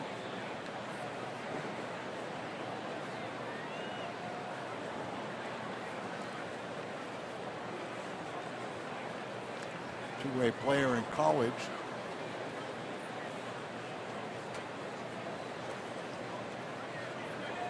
Aforementioned Bob Gibson, part of that fantasy camp as well. And there's a swing and a miss. It's January 29th through the 31st. You'll be down there, and Rick Horton, Willie McGee will be a part of that as well.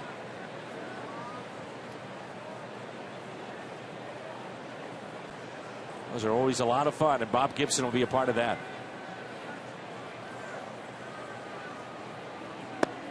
One ball and one strike.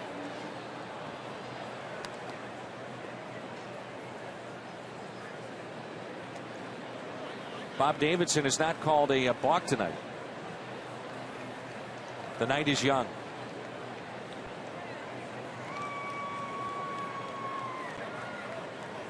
Balking Bob Davidson. He's over at third base, so he's got a chance. The shirt was hanging out the front side of Peralta, the jersey, so Bob Davidson told him to tuck it in. 2 outs and a 1-1 pitch to Gonzalez.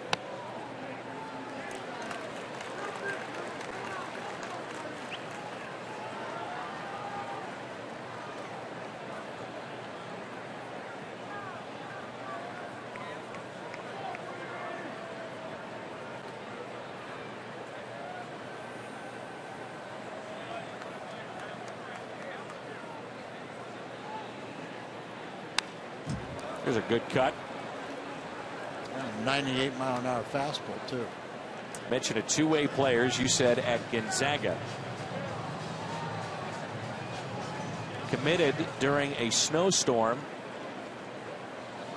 Went up to Washington. He is from, obviously, Colorado, which we talked about. So even during a snowstorm, Marco Gonzalez committed to Gonzaga. But he fell in love with the place.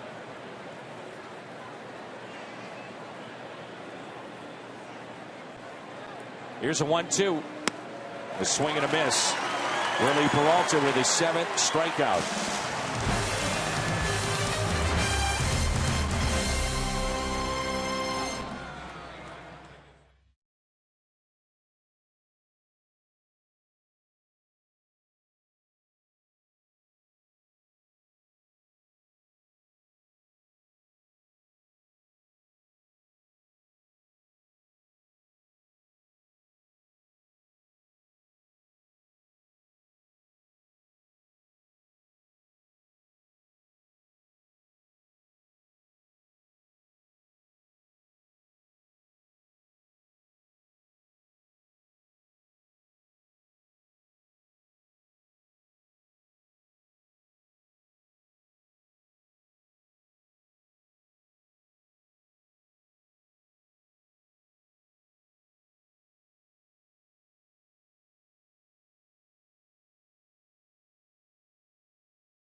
AT&T fan photo of the night. Tweet your photos using the hashtag STLFanPhoto. And it's brought to you by AT&T.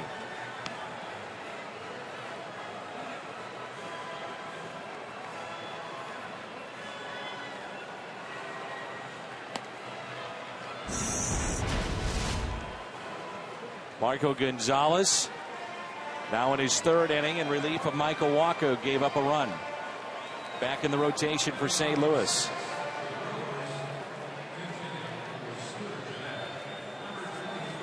Here's Ricky Weeks.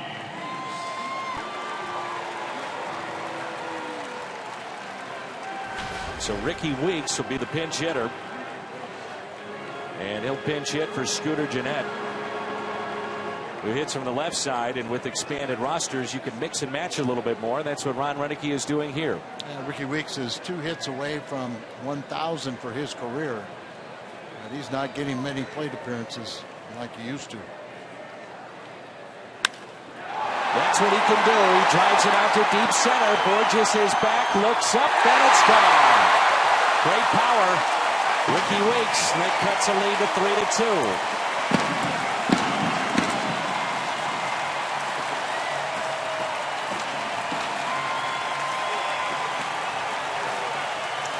Sixth home run of the year,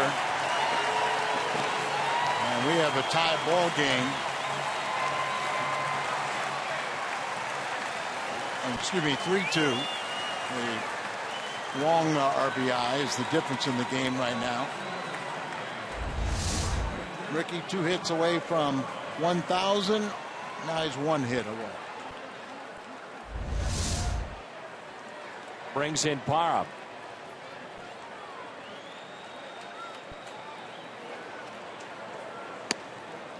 And a fastball and a strike. The first run allowed by Gonzalez tonight. The other run came in on a double by Jonathan Lucroy. 3-2 St. Louis.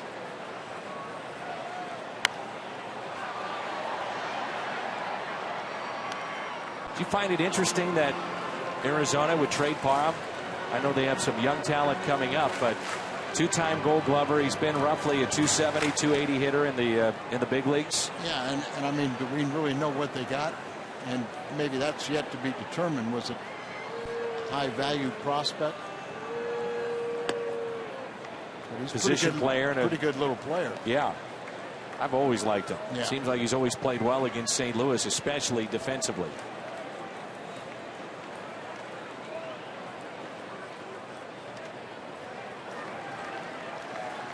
Watching last night's game, he played center field and he made a horrible throw for a guy that has such a good throwing arm and reputation.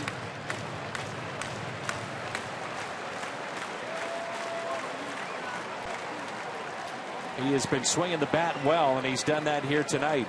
2 for 2, a pair of singles and a run scored. And this time he strikes out. So Gonzalez gets the first out here in the bottom of the 6th. Good to see Marco, after giving up the home run, bounce back and not let that bother him to get a strikeout. Set up away, and he hits it down and away. Be interesting to see how far the Cardinals go with the young lefty.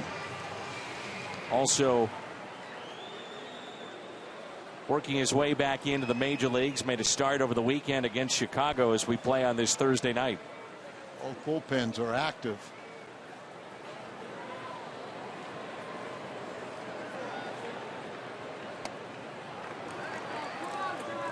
It's like Jason Mott throwing for the Cardinals.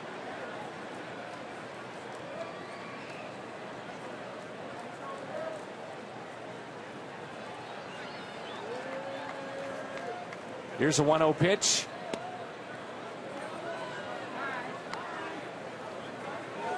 Now Marco has worked on 2 breaking balls, a little cutter and a curveball down at the minor leagues. Duke.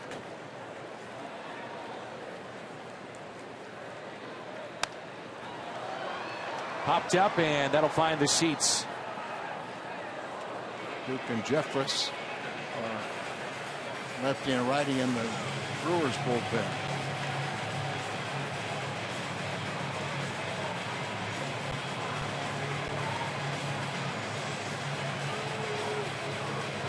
Six right-handers and 4 lefties for Milwaukee.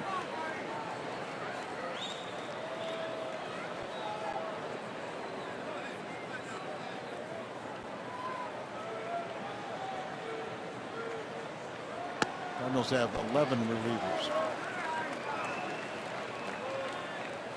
These pitches are missing, and it's been on both sides. They're not missing by much. 2-2 the count on Lucroy, who's bounced into a double play and also doubled down the right field line. The 2-2. Got him out in front with a changeup. Charging Peralta to first and safe.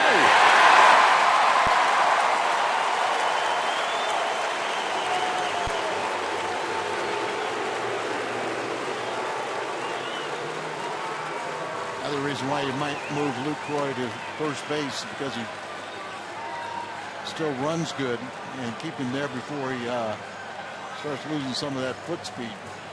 Being a catcher, Mike's going to come out and possibly challenge this, or is he going to go to the bullpen? Maybe both. Walking towards the mound, and he calls for the right-hander to come in. So Gonzalez will give way to Jason Mott in his return from the disabled list. Close play at first, safe or out. Safe, the right call.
Our Chevy called to the pen, appearance number 25.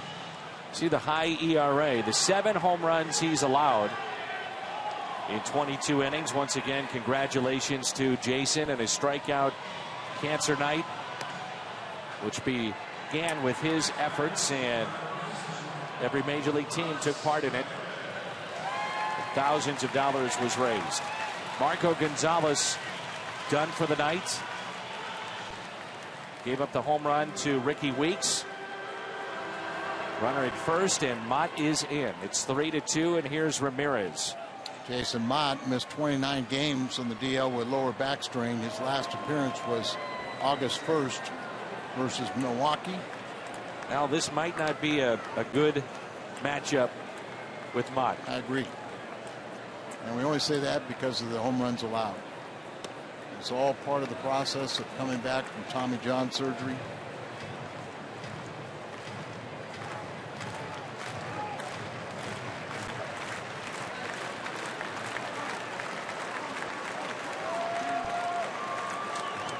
He's 1 for 11 against Jason, so that's good. Great idea. But Ramirez has just had a remarkable career against St. Louis. You think of those 11 at bats, that's when Jason Mott was throwing really prior to the surgery. He's got 37 career home runs against St. Louis and 139 career RBIs. A .317 average with 46 doubles, 3 triples. He's had a really good career. 3-time All-Star, and actually started for the National League at third this year, the All-Star game. Yeah, the first time the Brewers in their franchise ever had a third baseman start the All-Star game.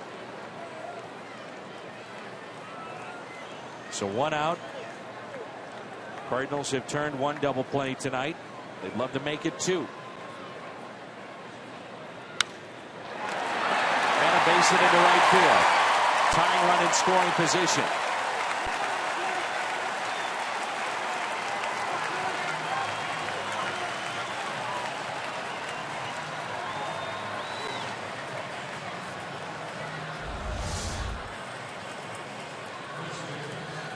Sees the ball away, just kind of throws the bat at it and gets a base hit.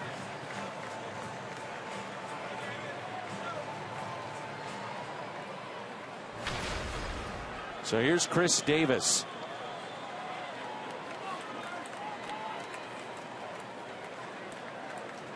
The Brewers were 7 for 41 with runners in scoring position on their road trip before coming back home tonight.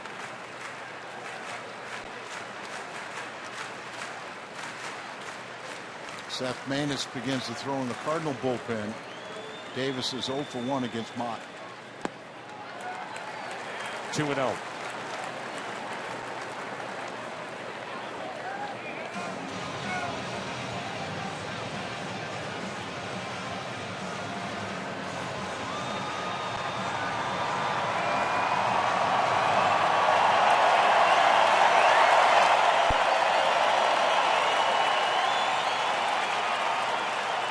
Here's a 2-0 pitch and a strike.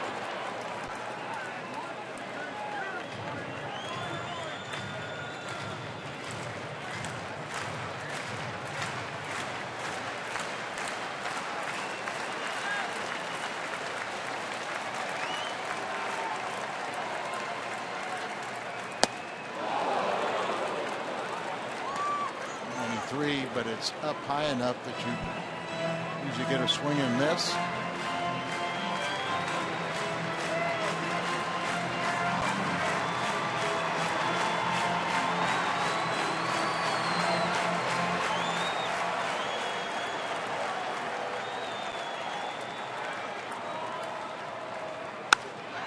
Driven out to right. Jay on the move. Oh, what a catch by John Jay and right. Saves another run. The second time he has done that in this game. What an outstanding play by John Jay. The other one was coming in. That one off the shoe tops. This one going back. 2 runners on. Catching it up over the shoulder on the warning track. And neither runner could get back and tag up.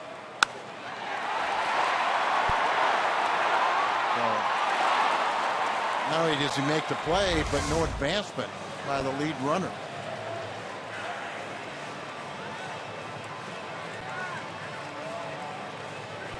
Both plays by Jay have been off the bat of Davis. Now Overbay looks like he's going to come pinch hit.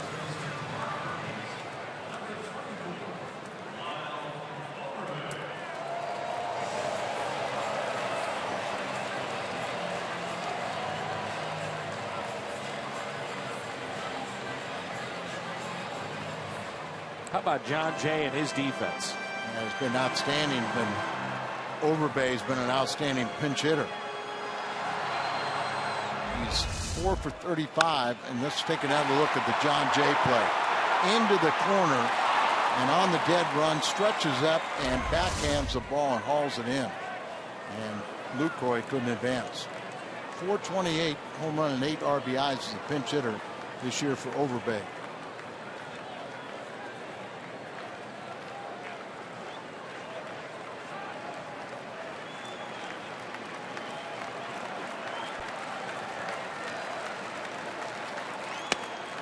On the inside corner, but misses.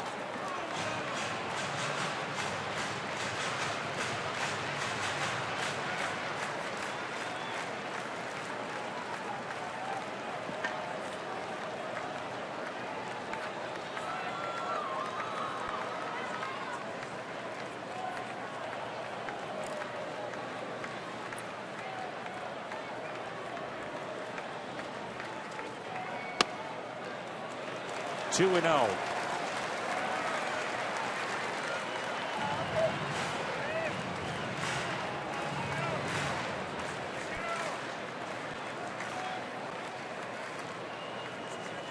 Four left-handers in the Cardinal bullpen, and nobody's up for Schaefer just in case.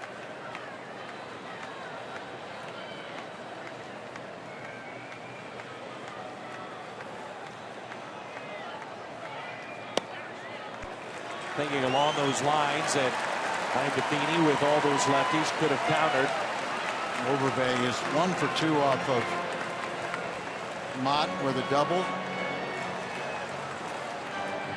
Morgan Schaefer is 0 for 1. This is a 3-0 count to a dangerous hitter.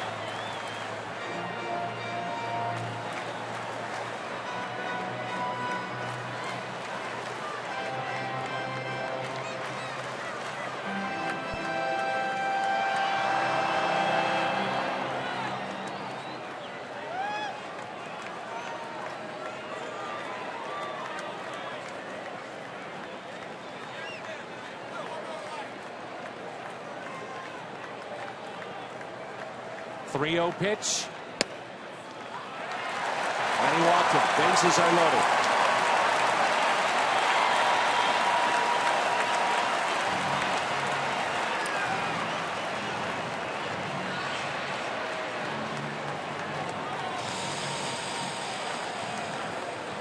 So Matheny will make the move to take out Mott.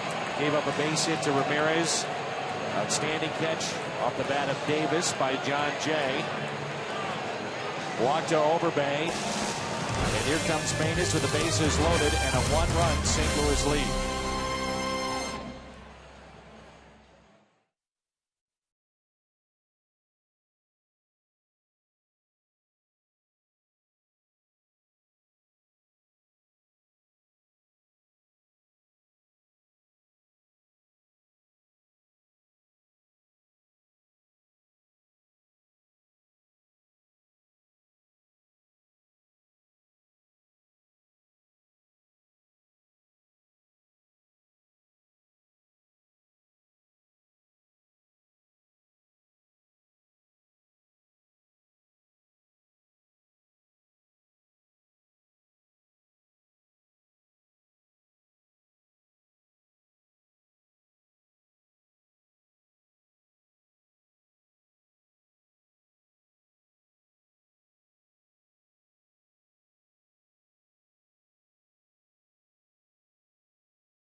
Under Seth Maness with the bases loaded.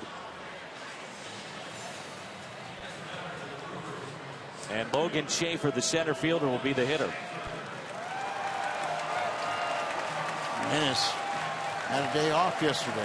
Can't say that too often, but last time out on Tuesday, he threw 2 innings of shutout baseball. Logan Schaefer 1 for 4 off of Seth. For Schaefer, 3rd time this year he has had the bases loaded. He's 0 for 2 with a walk. And he pops that foul and out of play. Brewers as a team with the bases loaded, hitting .275.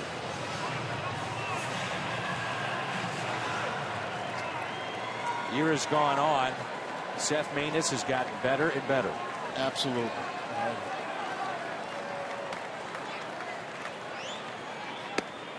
This at bat may be your ball game right here. It sure could be. And I was talking to Mike Chilt, the AA manager, Springfield manager, who's traveling with the ball club. And we were talking about Seth. You know, when you go into grade out players, you're not going to grade him really high because he doesn't have anything, but he has those intangibles. He's got guts, and when he's got his sinker working, you know, he gets ground balls, and if one goes through for a base hit, you know the next one's going to be a double play. It's become such a valuable addition to this ball club. And he's been on winning teams. He expects to win.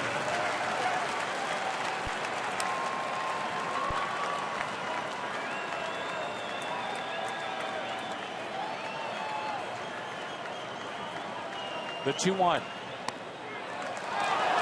Ball goes his way. Big strike, and now it's 2-2. Up and away, kind of a borderline pitch, and you're right. Goes his way, just gets a little piece of the point. That's pitching on the black.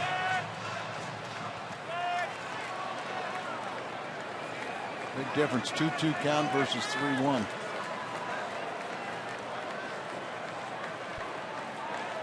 Here it is, the 2-2 in the air. Long way to go for Holliday. Foul territory. He's there and has it. Schaefer strands, the bases loaded. Maness out of the jam. Cardinals still on top. It's 3-2.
Seth Maness gets out on a bases loaded jam. First inning, the Cardinals had 3 consecutive hits.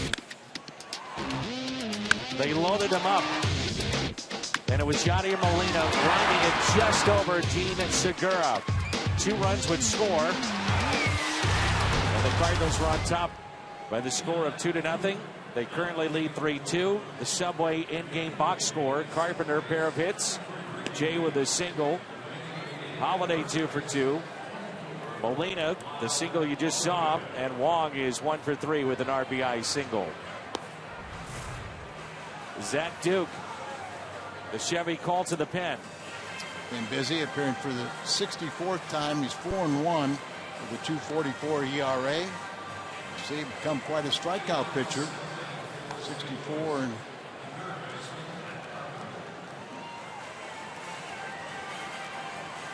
and 51 and 2/3 innings with just 15 walks. Opponents are batting .223 against him.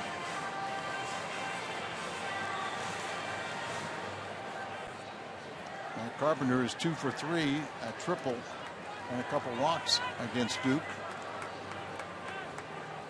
Carpenter's 2 for 3 on the night.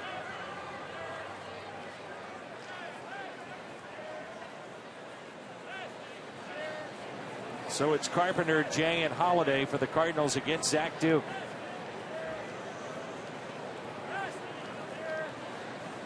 The Brewers bullpen as Ricky Weeks stays in the game, So along with Lyle Overbay. Yeah. Brewers bullpen, the 3rd highest relief ERA in baseball since April 29th.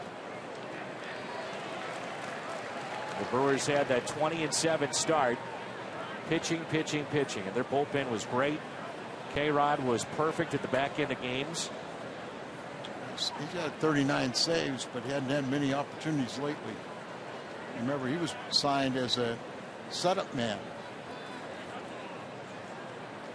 They currently have Jonathan Broxton. They traded with Cincinnati to get Broxton, who has another year left on his deal and an option. So if Rodriguez does not come back to be their closer next season, the fallback is Jonathan Broxton, or he could be your closer anyway going into next year. And Broxton has not pitched since he's been acquired, and that was over last weekend. 0-2 the count on Carpenter. So 2 lefties coming up for Duke. That's a funny business between Cincinnati and Milwaukee. Trades back and forth between these different clubs. Seems like if one's out, the other club will help out the other at the expense of the Cardinals. Sort of seems that way. It does. Cardinals, though, have continued to find ways and produce players.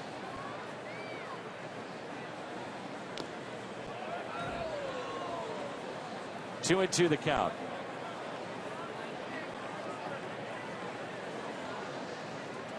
And speaking of Walt Jocketty, I heard that apparently he has confirmed that he is not going to Arizona. The rumors of him being reunited with Tony La Russa, that he's staying put in Cincinnati. That's official? That's what I heard today on MLB. Strikeout of Carpenter as Duke drops down.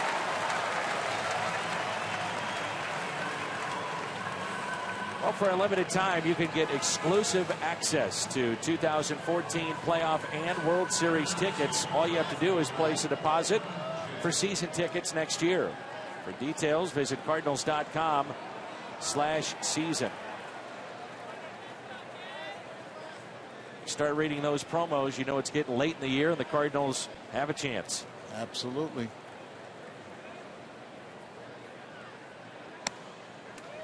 John Jay has struck out, hit into a double play, scored a run and a single, but it's his defense that has really stood out in right. Diving catch coming in on a ball and a great play on the track to take hits and RBIs away. Jay, it's a 2-hit night. What a year this guy's having. And another base hit off a left-handed pitcher. So here's what we're talking about with John Jay. If you missed it earlier, and both off the bat of Davis. This would have tied the game. Yeah, that would save the run. Would have tied the game. You see Walker liked it. And this one's going to slice away from him into the corner. And on the warning track, over the shoulder, hauls it in. And that was a big out. And apparently we'll go to the bullpen now. We're almost out for out with these bullpenners. Now with Holliday coming up, they want a right-hander.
Holliday with a runner at first base. He's 2 for 2, hit by a pitch, on base 3 times, and has scored a run. Matt has been hit 17 times this year. Leads the club in RBIs with 81. You get to this point in the season where you're trying to grind through what is a tiring year, and you hope that your stars, your big players, step up in a pennant chase, and Matt Holliday has done that and then some. Sure has. 1 for 2 off of Jeffress. And he hits a liner into right field. The catch is made by Powell. Another bullet off his bat. He was playing very deep, and that's why it was easy for him to get to that ball before getting over his head. We turn to the Mazda game summary. The Cardinals leading by the score of 3-2. Michael Wacha, 3 innings in his return to the rotation. Looked good. 3 strikeouts, was throwing hard. Yadier Molina, 1 for 2. 2 RBIs coming in the first. And here is Johnny Peralta. Closing in on 1,500 hits. He's 3 shy. Peralta has flied out to shallow right with the bases loaded, nobody out in the first. He struck out in the third and lined out to right in the 5th. Snick's home run will be 175 his career, and wouldn't this be the right time to do it? Here's a 1-0.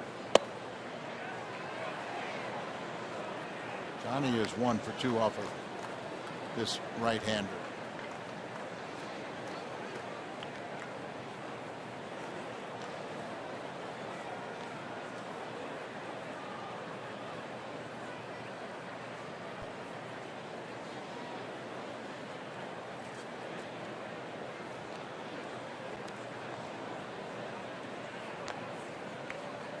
Jeffress last pitched in Chicago on Monday night and gave up a home run to Luis Valbuena. Began the season with a Toronto organization and then was outrighted to AAA and took free agency and signed by the Brewers.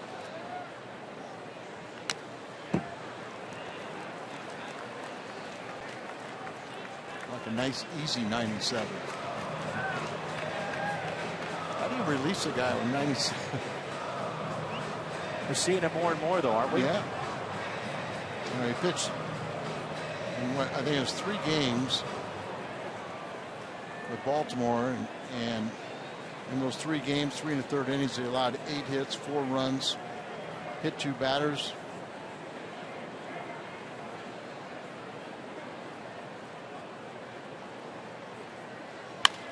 And a ground ball that's hit to short. Across the diamond, and they'll get Peralta. Time to stretch here in Milwaukee. St. Louis up by the score of 3-2.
Seth Maness was able to record the final out in the bottom of the 6th. He'll start the bottom of the 7th with the Cardinals clinging to a 1-run lead. It's 3-2 as Gene Segura leads it off.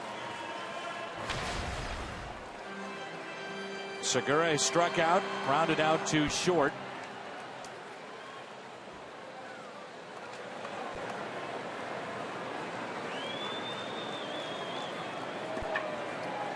Pitcher spot up next, and then the top of the lineup.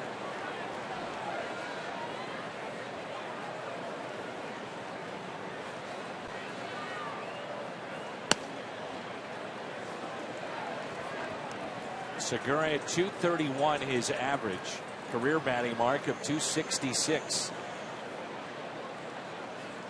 Was already struggling going into July, and then he found out that his infant son had passed away. He's got speed, and Maness makes the play.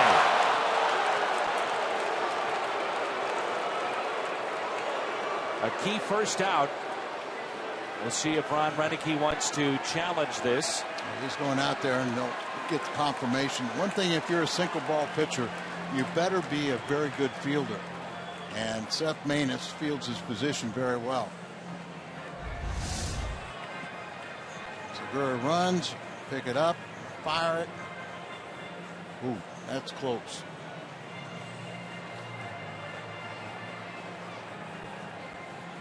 And I think from that, it looked like he's out, right? Well, the other thing, too, Al, is that it's got to be enough pretty to overturn cut and dry, it. Yeah. Exactly, to overturn the initial call. Wouldn't you believe that's how we are seeing it now, that there's not enough to overturn some of the calls, so you better go by that rather than trying to the naked eye or going with your heart. This is Matt Clark, and Derek Williquist will run out and give a quick scouting report. He joined the club on Tuesday at Wrigley. He's a former Detroit Tiger. We saw Matt Clark appear at Roger Dean Stadium in Jupiter. Cardinals will see Detroit occasionally in spring training. So 1 out, nobody on as we play here in the bottom of the 7th.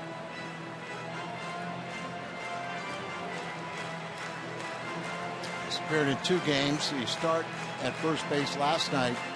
That was his first major league start. He was 0 for 3 on the road trip. Started at Double-A this year. Played last year in Japan. And there you see Matt Pagnazzi, a nephew of our good friend. Pass Peralta into center.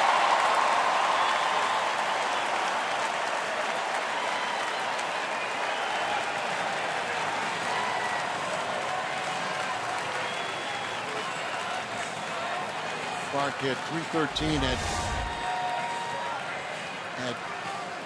AAA Nashville before starting the season at Double-A. Like I said, last year he played in Japan, and he does his job. There'll be a pinch runner, and that's going to be Gomez. So Gomez can't swing the bat, but he can run, and that's he can make a big contribution there. So the first major league hit for Clark into center field. And now it's Carlos Gomez with a 3-2 St. Louis lead. Ricky Weeks, a solo home run to cut the lead to 3-2. That was back in the 6th.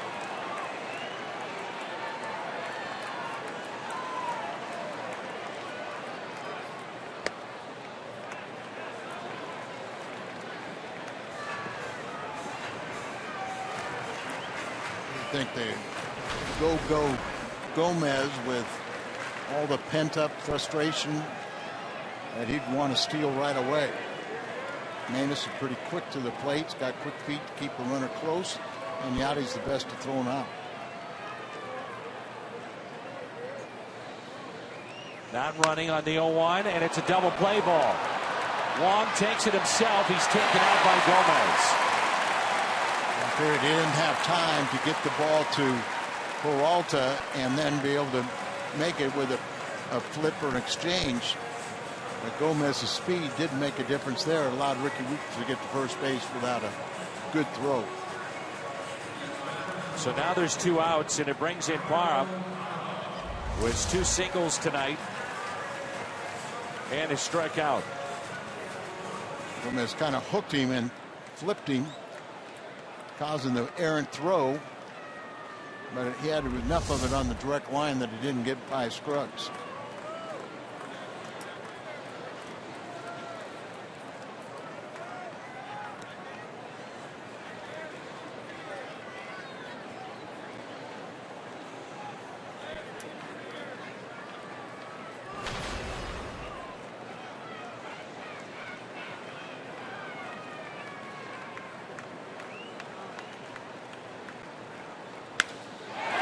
Hit into right center field.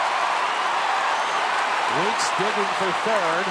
Runners at the corners with 2 down.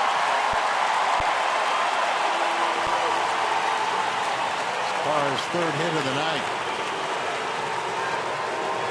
And Mike Matheny out to make a pitching change.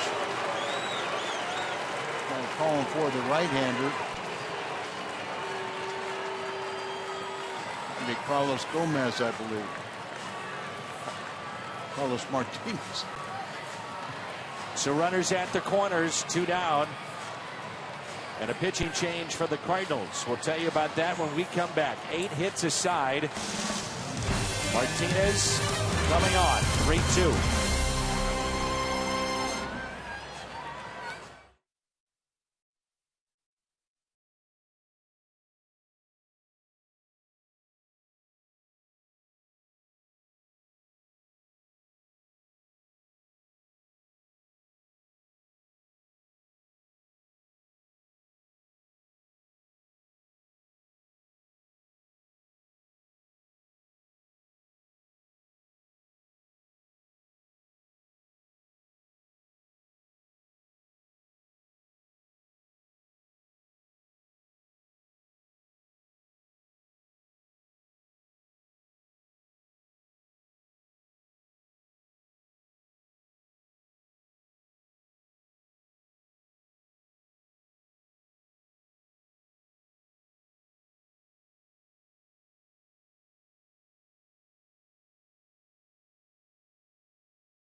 During the homestand for Carlos Martinez, that included yesterday when he struck out Andrew McCutchen. And he'll face Jonathan Lucroy, who's hitting .314 with 2 outs and runners in scoring position this year. Lucroy, a double down the right field line and an RBI back in the first. Hit into a 6-4-3 double play and a single back in the 6th.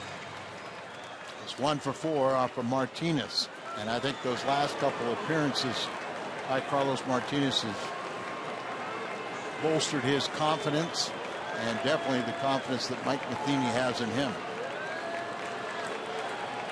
So 2 outs and 2 on. And a fastball is taken low. This crowd is ready to erupt.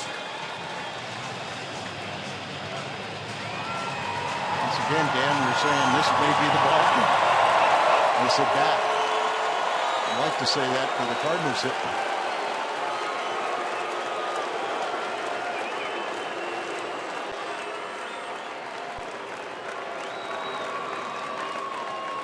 Here's a 1-0 inside, and it's 2 balls and no strikes. On the bench for Milwaukee, they are down to 1 lefty, a switch hitter, Elian Herrera. Everybody else on the right side. Didn't Herrera have a 5-game That 5-hit game against the Cardinals earlier this year.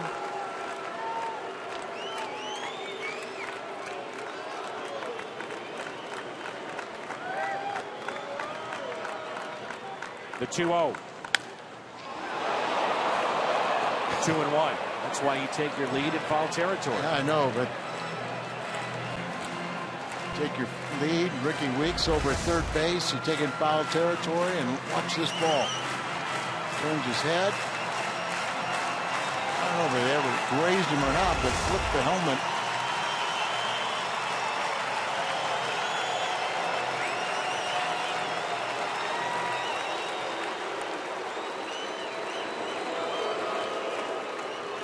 One for 4 against Martinez. 2 balls and a strike.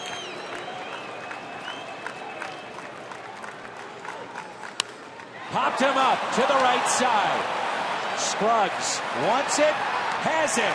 Carlos out of the jam. And it stays 3-2 St. Louis as we head to the 8th. Nice work, Carlos Martinez.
On Fox Sports Midwest. Let's go to our studio and a Bomberito Sports Update.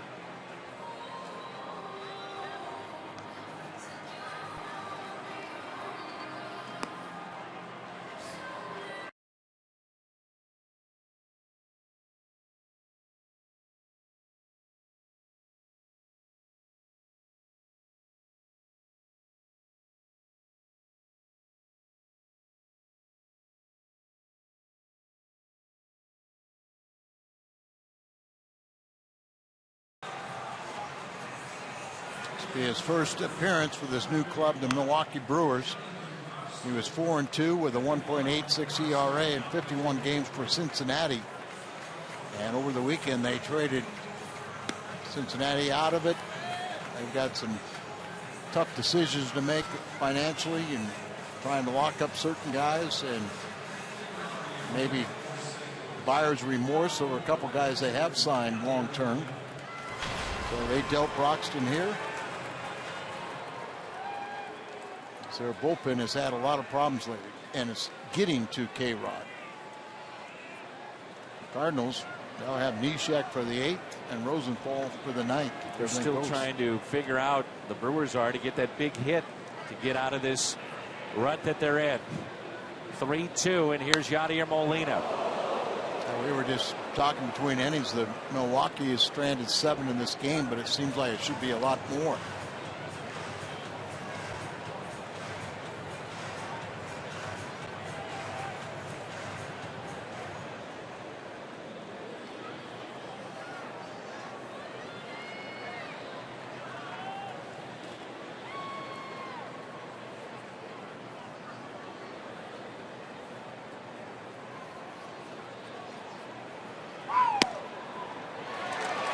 Nothing into the count. Broxton is a big man, 300 pounds. His numbers against the Cardinals. Longtime Dodger closer.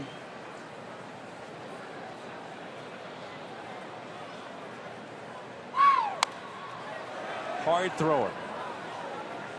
You say big man, it's that lower half that they talk about that generates so much power.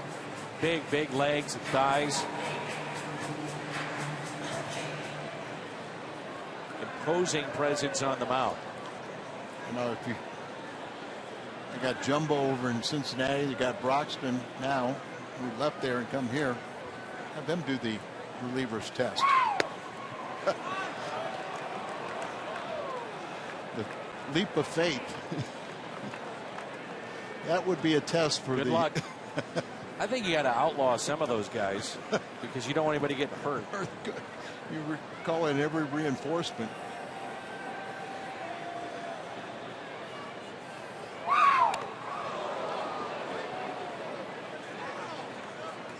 The reaction of Yadier Molina almost looked like it hit him. I thought it did, and it sounded like it may have nicked him, but it also could have been off the glove of Lucroy. I have noticed that players, at least in my opinion, aren't selling it as much as they used to, getting hit or trying to sell a close play at first with the use of replay. Yeah. Their acting skills have gone down, right? A little bit. Here's a 2-2.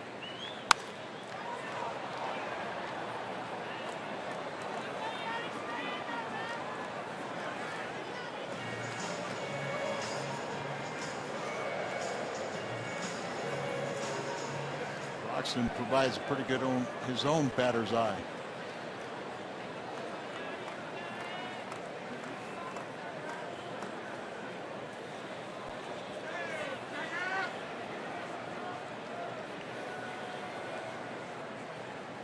Two pitch. Molina puts it in play. Broxton flips it at first for the out. That's how we start the 8th. Looking ahead to the bottom half of this inning, you've got Ramirez, Davis, and Overbay, presumably to face Pat Neshek. Neshek is warming up.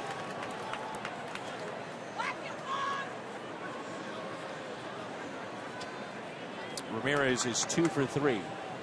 Not a lot of history against Pat this time out west with Oakland. And some of these hitters here in Milwaukee. Here's Colton Wong.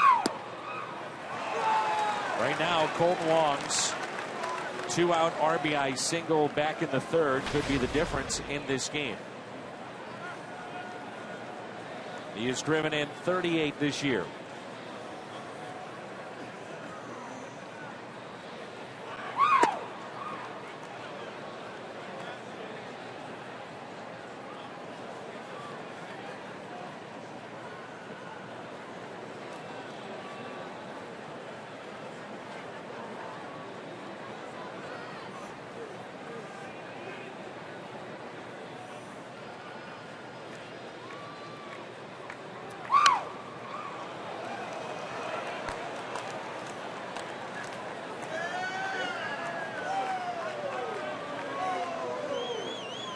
If you're wondering, 5 of his 11 home runs have been in the 7th inning or later this year.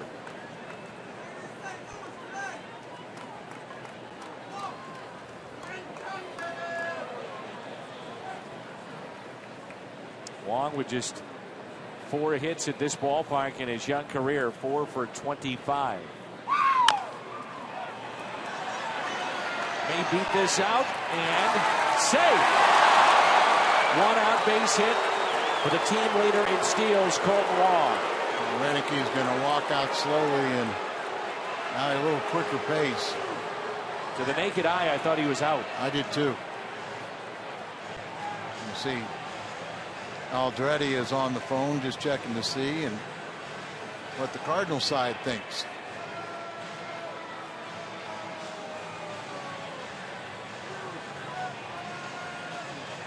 That's Jerry Narin, the bench coach, and he just said he's safe. Not enough to overturn it. Take a look here. Stretched a little bit, but there you see he's clearly safe. How much of a stretch by Overbay was it?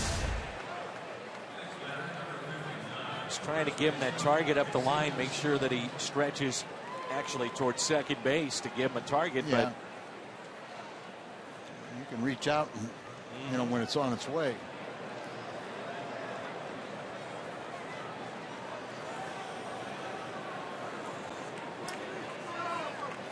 now Xavier Scruggs with one out and a runner at first.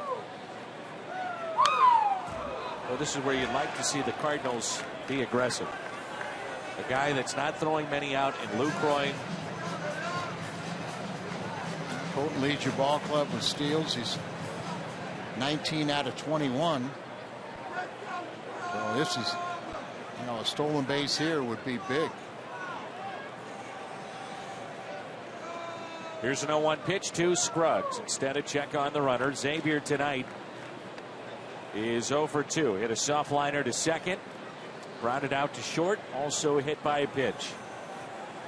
We're just waiting for the fan to start screaming right before this next pitch.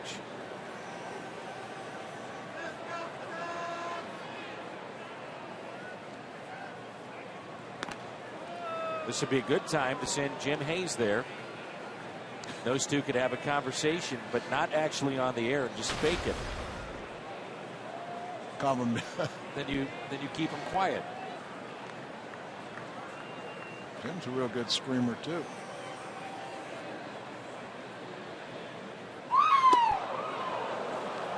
See, a good base stealer will see the difference in that pitch out as he really slowed down the motion and everything. And usually good base stealers, even if they're going to go, they detect something different and they don't run on pitch outs.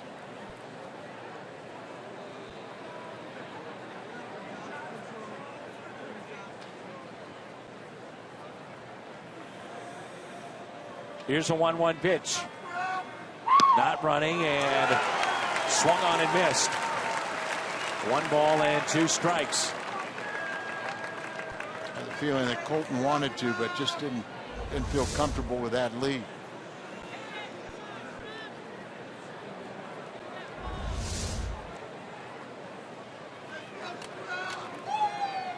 You see the caught stealing, sold to Lamacchia.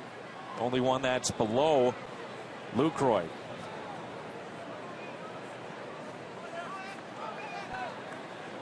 Broxton is doing everything he can to take the spring out of the legs of Colton Wong. And a 1-2 pitch to Scruggs.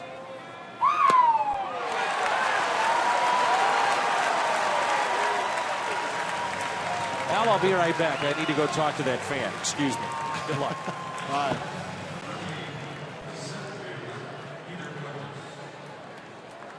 I'm back. I knew my dream was over. If you want to do some play-by-play, let it rip. And I've been scheming on you. So 2 outs and a runner at first, and now Borges. Showing bunt, looks at a strike. I think Borges and Broxton would have a few matchups, even in spring training or the Freeway Series, LA Freeway Series.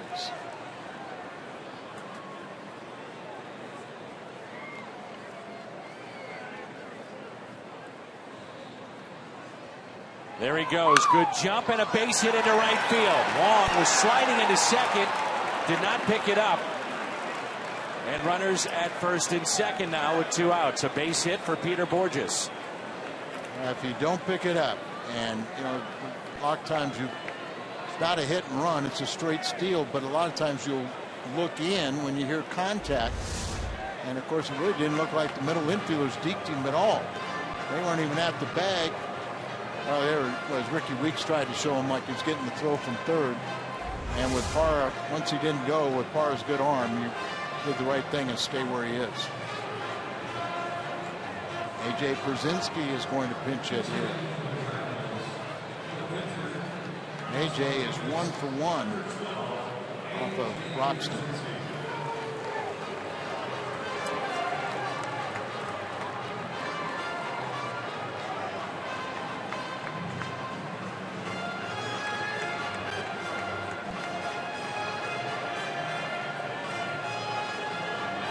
Asked AJ if he's ever played first base, and he said in A-ball.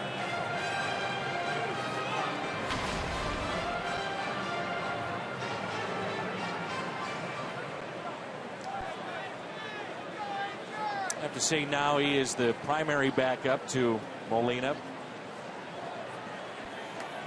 Cardinals have stranded 7, 2 on, 2 outs. Big run out there at second base. First pitch is fouled back and a good cut.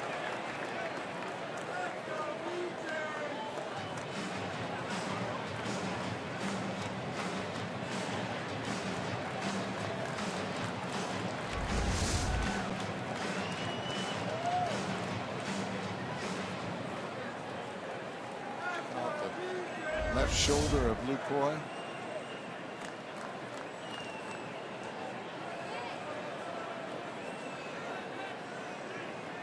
Two outs and 2 on.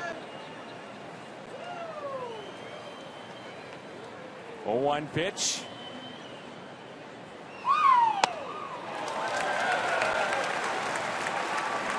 '97. Roxton been living more around 93, 94, and humped up there.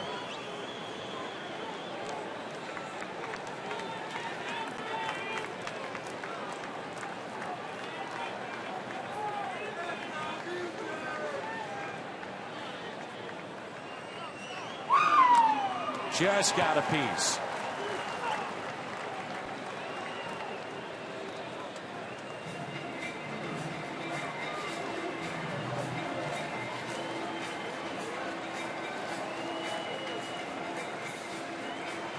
Brzezinski, 17 years in the big leagues.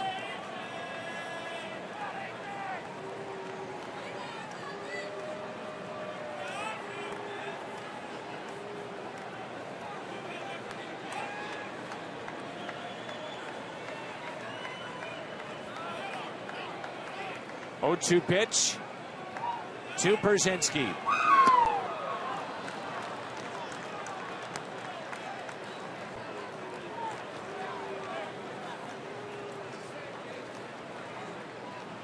Am I the only one hearing this fan, Al? Because I'm seeing no reaction from the other fans around that fan that seems to enjoy screaming before every pitch. Is it just me, Al? It's just you, Dan. Just you.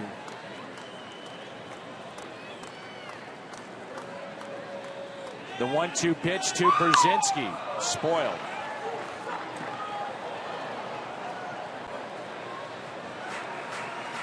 That sounds like there's a little echo.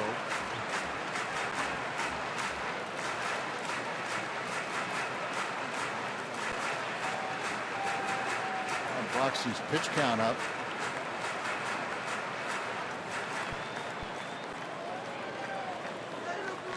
An insurance run right here would be big. And time is called. Inning started with a ground out by Molina. Infield hit by Wong. Strikeout of Scruggs. Borges a base hit into right. And now 2 on. And a 1-2 pitch to A.J. Brzezinski. Here it comes.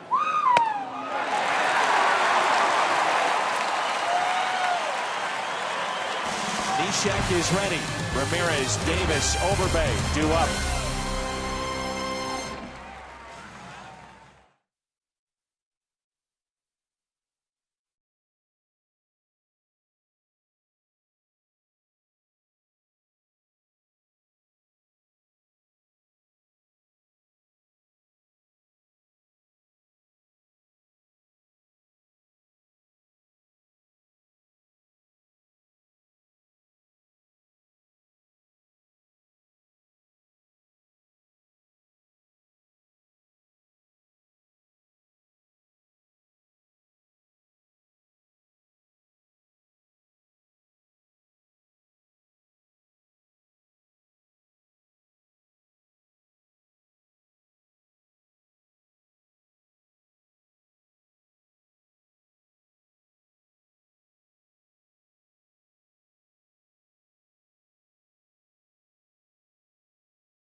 from Milwaukee is brought to you by Bud Light. Reminds fans to stay in the game and drink responsibly. And by Ford, the official cars and trucks of the St. Louis Cardinals.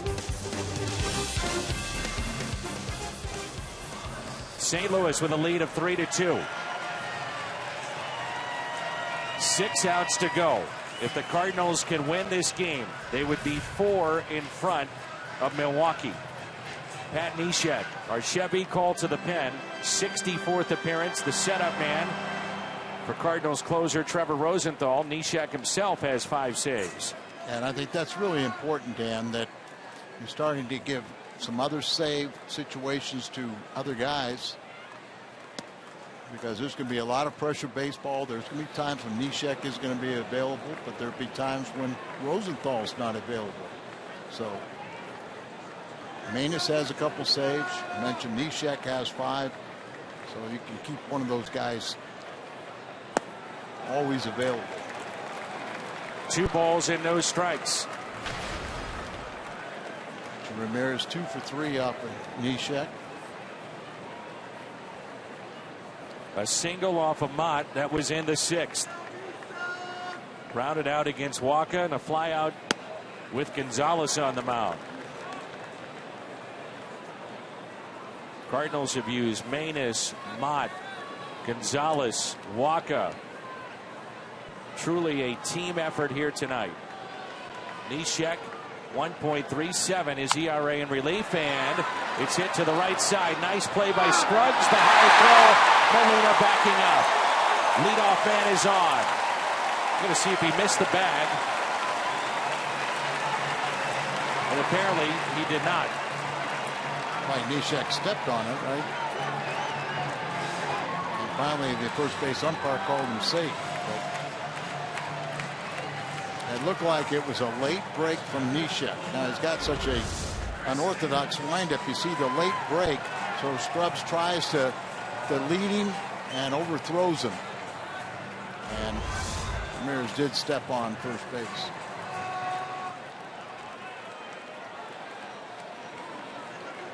Games like this, it's oftentimes who makes the first mistake that wins it. Now, if you play air free, you can win a game. Sometimes they're given away by bad play. So Ramirez a short lead at first base. And that's in for a strike to Chris Davis, who has had a tough night in terms of near misses. You think back in the first, the diving catch by John Jay that saved a run on a gutsy play. Then a play made by Jay running on the track that saved a run, maybe 2 back in the 6th. Cardinals have turned a double play tonight. That was in the 3rd. Base hit in the right. The first 2 have reached.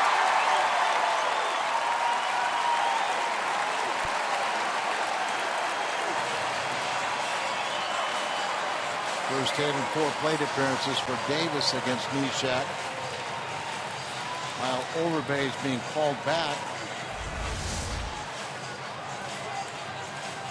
They put in a pinch runner. Hector Gomez is going to run for Ramirez, and Maldonado is going to pinch hit. So Martin Maldonado. There's a look at Gomez. Hector Gomez, pinch runner. The bench left Jason Rogers, Elian Herrera, Matt Pagnazzi, and Ryan Braun, who's not here. At least he wasn't at the start of the start of the game. Runners at first and second. Nobody out. The 3-2 game in favor of St. Louis. Overbay was 0 for 3 against him. Maldonado was 0 for 1, but they wanted a right-handed batter up. Isn't that interesting? Yes. That's why he wanted to get the bunt down, and that's rolling foul. The reason we say it's interesting is that Neshek, historically in his career, lefties have given him fits. This year it's a different story. Also, they want to bunt in this particular spot. Yeah, I think that's it. Maldonado is going up there to get both runners in. They put a pinch runner for the lead runner, a tying run out at second base. And this year, I'd love to see Neshek facing left-handed batters because of that changeup he's brought out.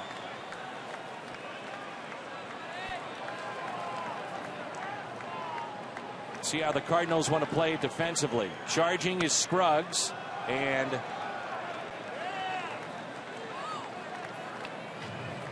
did he pull back? Did he foul it? They now have put up a ball. I think up on the board. I think he pulled back, and I think the ball went off a Yachty. Hard for us to tell.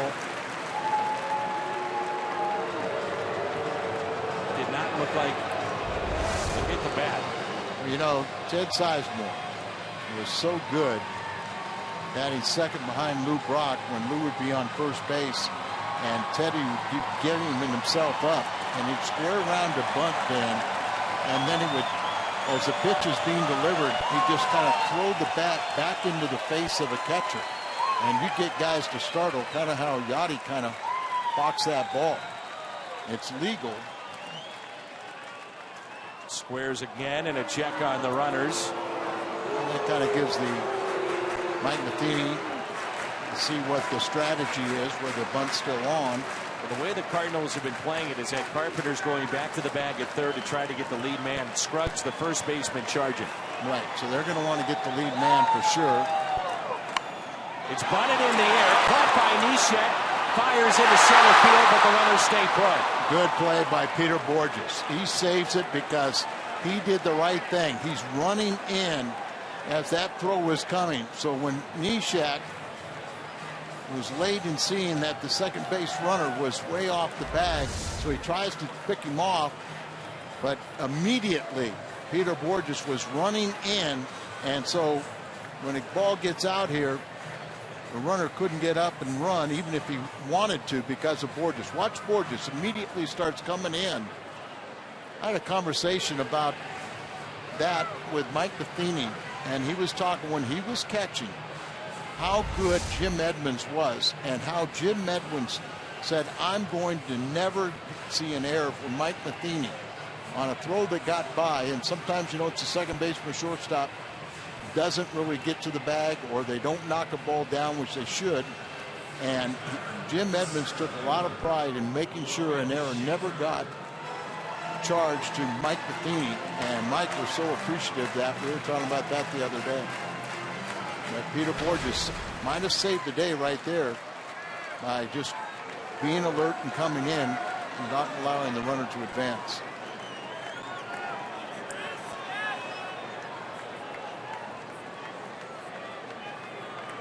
Logan Schaefer. There's that changeup that you spoke of against the lefties. Missed low at 68 miles an hour.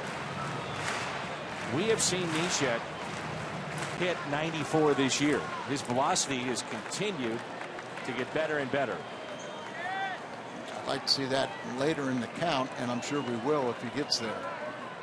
Indiana to center. Late break by Borges. He's on the move. Oh, he makes the catch up against the wall. A game-saving play by Peter Borges. Oh, my goodness. What a catch out in center. And defense has been the Cardinals' best friend, not only in this game, for their 5-game winning streak and many times this season. A much improved defense. You mentioned that Borges got a late break, but he's got the speed to make up for it. And this ball, you're sitting there going, oh my goodness, 2 runs are going to score at the very least, and jumps up into the crashing in the wall, holds on to it and gets it back. You know Neshek appreciates that. And once you know it, when you're in an 8-game losing streak, you get all these great plays that go against you. That is one of the catches of the year. Peter Borges crashing up against the wall in center. Now he's backing up a step or two for Gene Segura. And we can say that is Edmonds-like. Wow, what a play.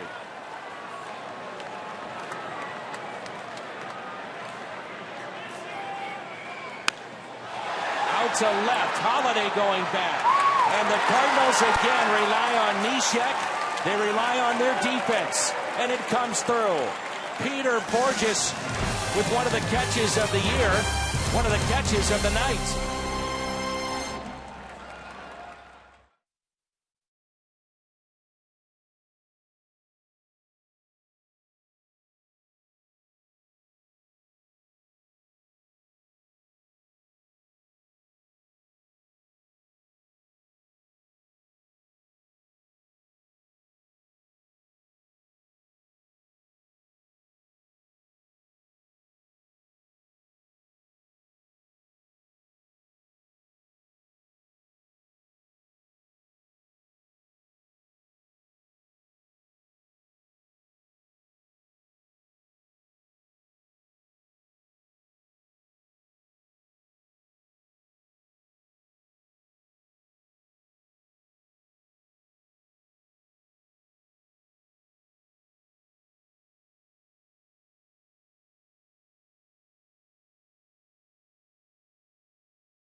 One of the great catches we have seen this year.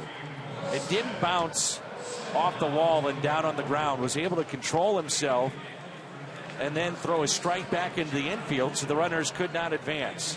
Both runners had advanced a base, and Will Smith, these are his overall numbers, but boy, he's had a rough second half. He was lights out reliever in the first half, but second half he's gotten the best of him. He came from Kansas City in the Aoki deal.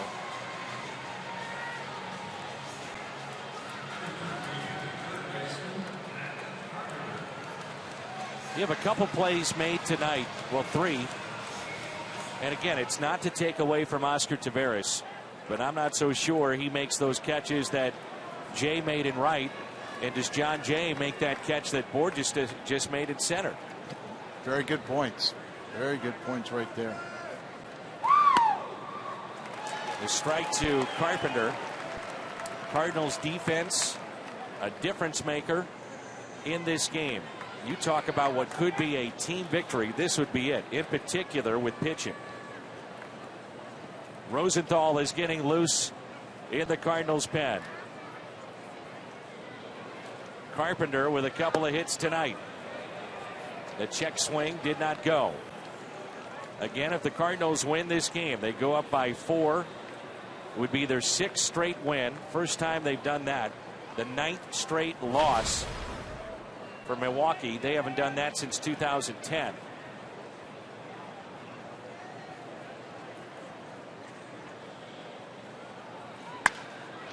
And it's a 3-hit night for the Cardinal leadoff man. And these plays that the Cardinals are making, Al, when you look at it from the Milwaukee perspective, it's demoralizing at this point. That was the word I was thinking myself. You know, they're very demoralizing, and you know, you're just, when you're in a losing streak like they are, you almost take the field saying, I don't know how we're going to lose, but we know we're going to lose today. Where when the Cardinals right now in the midst of a 5-game winning streak, they're on the other side going, I don't know how we're going to win, but we know we're going to win this game.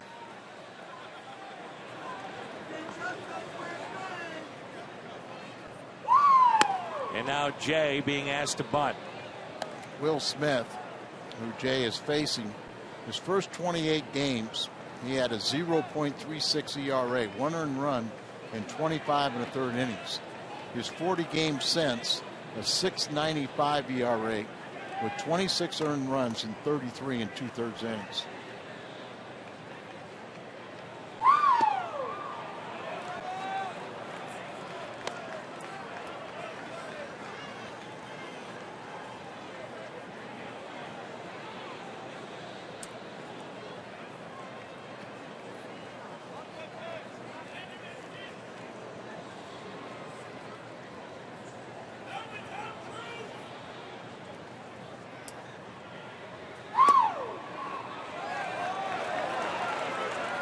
3-0. Now we'll see if the bunt is taken off. Might put a take on or let him swing away on a 3-0 count.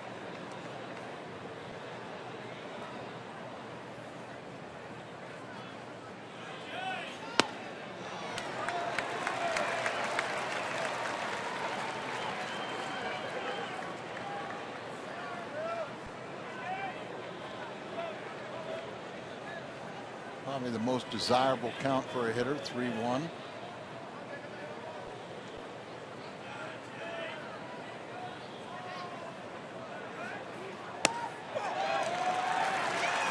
Wow. He's giving you an out, and instead the first two have reached.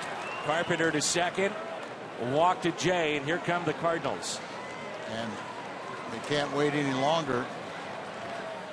They're going to go to the bullpen again. When you got all these relievers, you got to use them if somebody's ineffective. I'm not sure that screaming fan is screaming with the move to the pen and Holliday coming out. It turns into a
by the authority of the St. Louis Cardinals and may not be reproduced or retransmitted in any form. And the accounts and descriptions of this game may not be disseminated without the express written consent of the St. Louis Cardinals.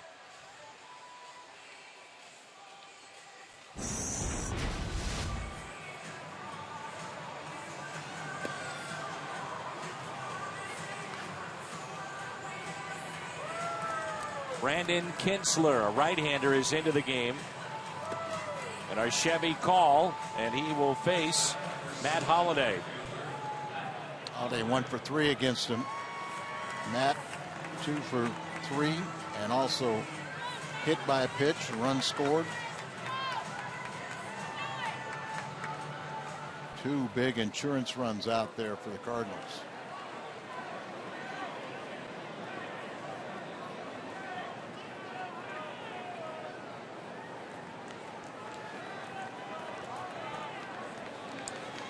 th home run would look nice right now, wouldn't it? Excuse me, his 17th. Runners at first and second. And Holliday takes a ball down and in. See why he's being hit by so many pitches. You know, they're trying to go in on him and fearful of leaving that ball in the middle half. The way he's been hitting the ball right now. Here's a 1-0 pitch to Holliday. Oh, man. That one hurt. Off his front foot. He's got the shin guard there already. Holliday was hit by a pitch earlier in the game. How about that whole left side? You know, being hit by pitches in the upper part and fouling pitches off the lower part. right on the shin guard, but still doesn't give you much protection.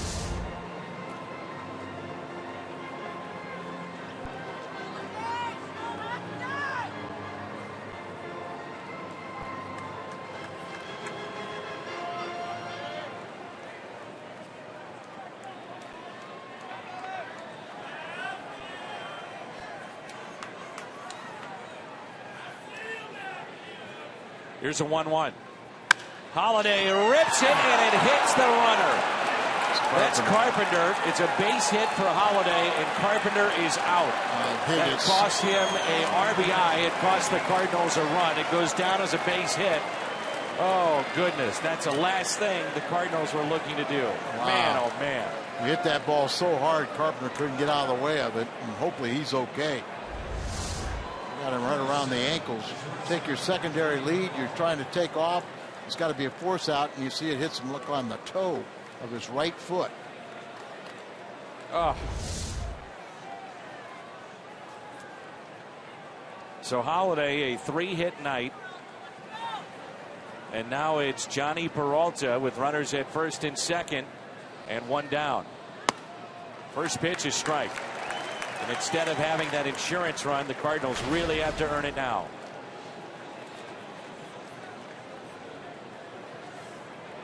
Peralta's 1 for 1 off of Kinsler.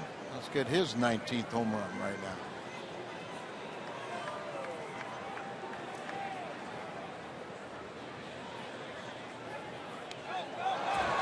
Gets away. Runners advance to second and third. Boy, that's big. Now fly ball can get you that run. Rosenthal is getting loose in the pen. Remember, it's now Maldonado behind the plate. Yeah, just throws a sinker and bounces and goes right over the glove and underneath his right arm and all the way back. Wild pitch.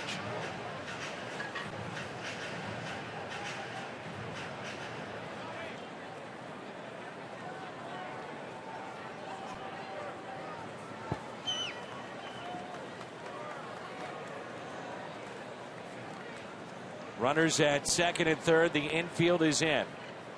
And a 1-1.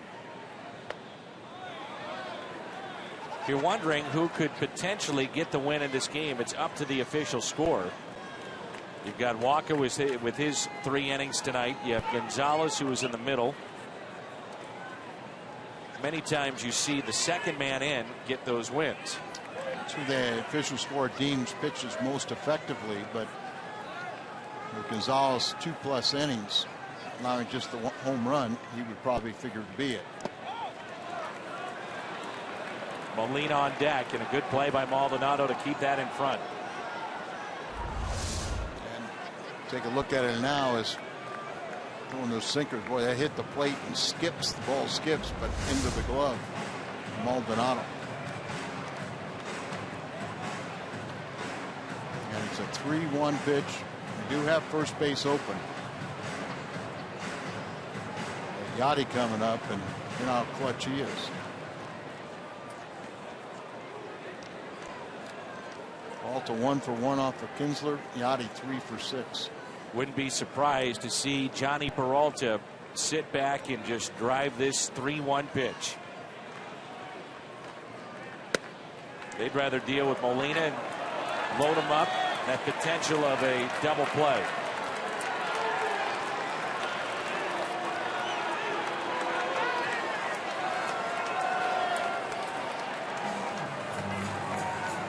Coach out to talk to him. Kranitz. He's been a busy guy, and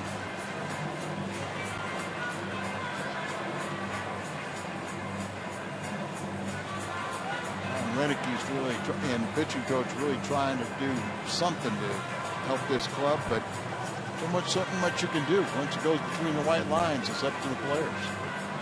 Well, Yadier Molina has been in this spot before in this ballpark. This is back in 2010 and a grand slam September 6th. Are we predicting? Why not? I hope. It's Pedro Feliz. Played third base, you may recall, for the Cardinals made a trade late that season. Yachty's smart enough to just totally be relaxed. So 1 out, bases loaded. And the first pitch taken for a ball. Now he's in the driver's seat. Ahead in the count. Pinzer looks like, sinker slider type pitcher, so he's very capable of getting the ground ball.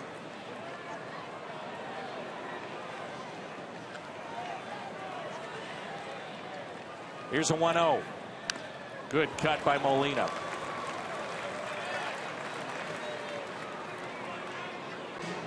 Donato out to talk to his pitcher.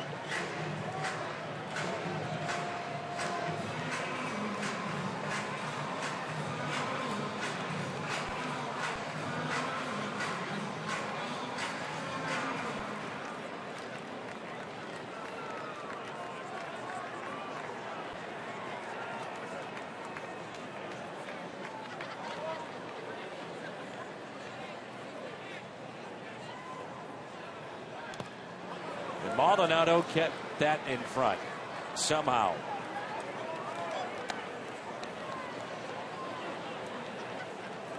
Maldonado's a nice young catcher, but Lucroy's such a good offensive player, but he saved 2 or 3 more wild pitches in this last 2 at bats.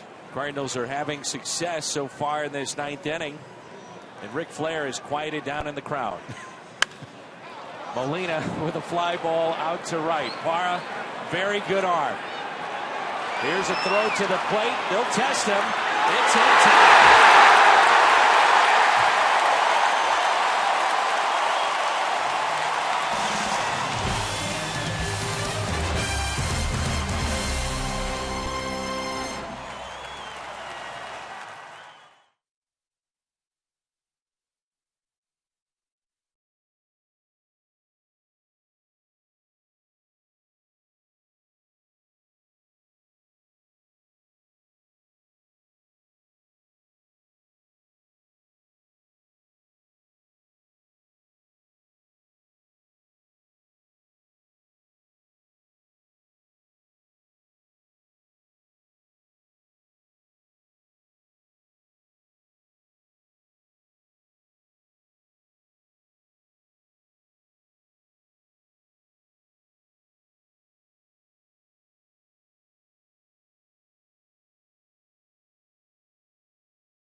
Matheny is talking to the crew chief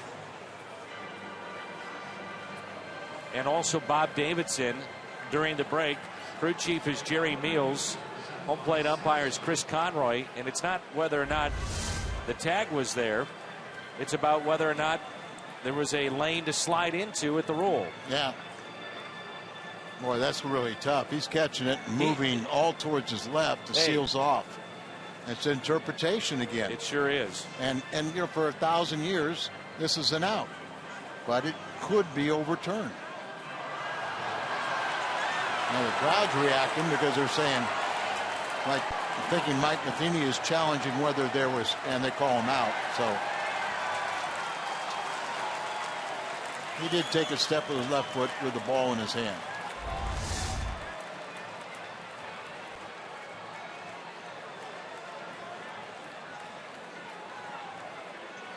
He went and pleaded with Bob Davidson. Bob Davidson, I think, is talking to the crew chief, Jerry Meals, of another issue.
Milwaukee 12-9. They lead it 3-2, and they've been involved with some exciting games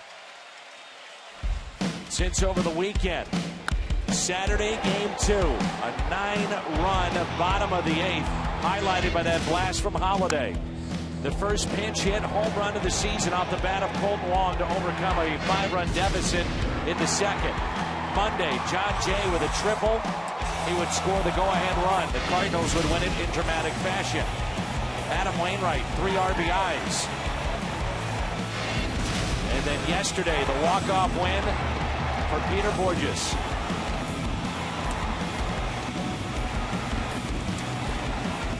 It's very interesting to see the third base umpire, after we went to break, visit with the home plate umpire. Then the rest of the crew came in, and now it's Trevor Rosenthal. So this play will stand one way or another. Elian Herrera, a switch hitter, showing bunt, looks at a ball, and we're underway.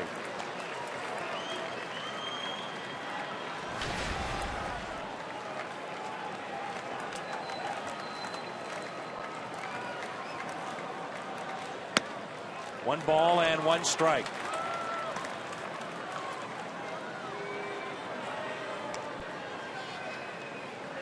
You wouldn't go out to the third base umpire to argue whether or not the runner left early on your own team. No, and something that he said to Davidson, and obviously Mike Matheny was very much involved, in talking about some of the new rules, avoiding the collisions with umpires. So there was something there that he saw that got Bob Davidson, and then piqued Bob Davidson's interest, and he talked Jerry Mails into it, and then he convened with all 4 umpires before they decided, well, New York said it's safe, so we'll stay with that. But it's interesting to find out what Mike said. The only thing I can think of is that maybe he was wanting to get his viewpoint if there was a lane or not for the runner to go through, and he had a view from where he stands. But I don't think it makes any difference, because the rule, it already came down from New York.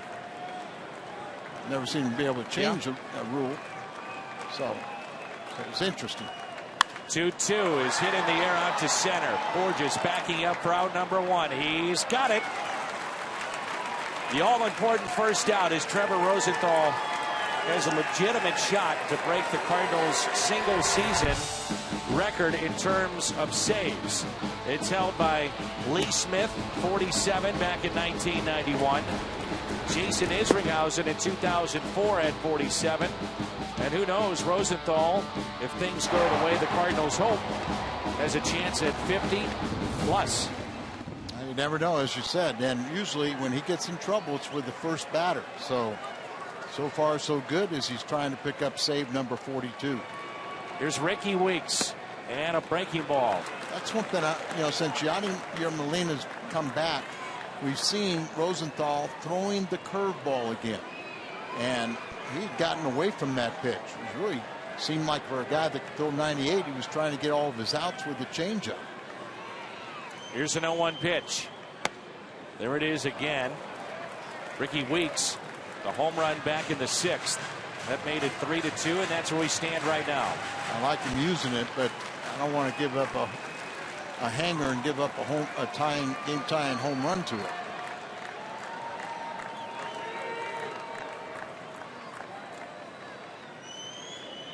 Three in a row. That's a good one. Or he doesn't offer at it.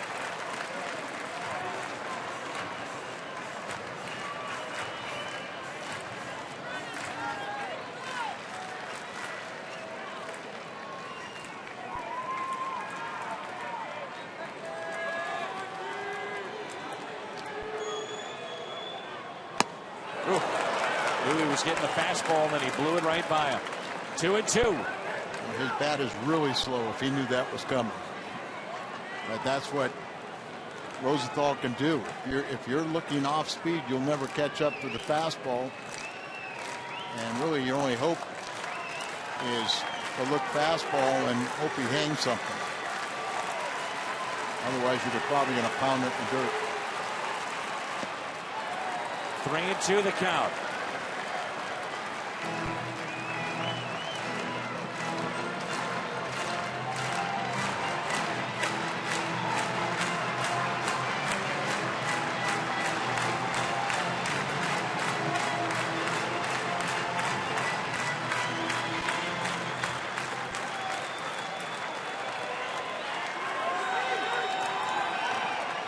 3-2 to Weeks.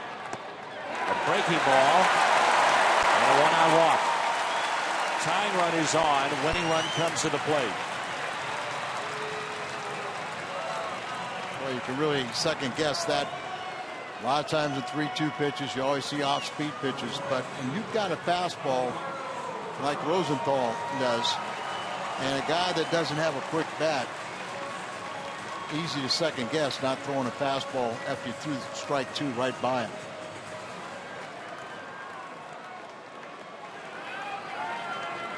And late walks spell doom.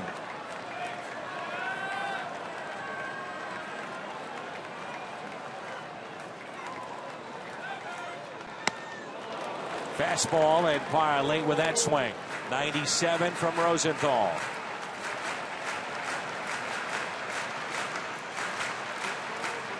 One for 4 off of Rosenthal.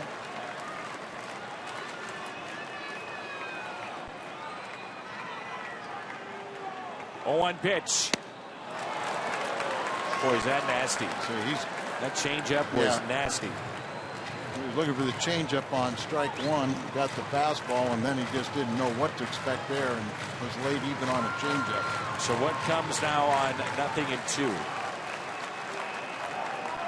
Sometimes Yachty sets so far up outside it really takes any effect away. But changeup, throw down to first. Weeks, by the way, was 1 for 5 off of Rosenthal, and the one hit was a home run.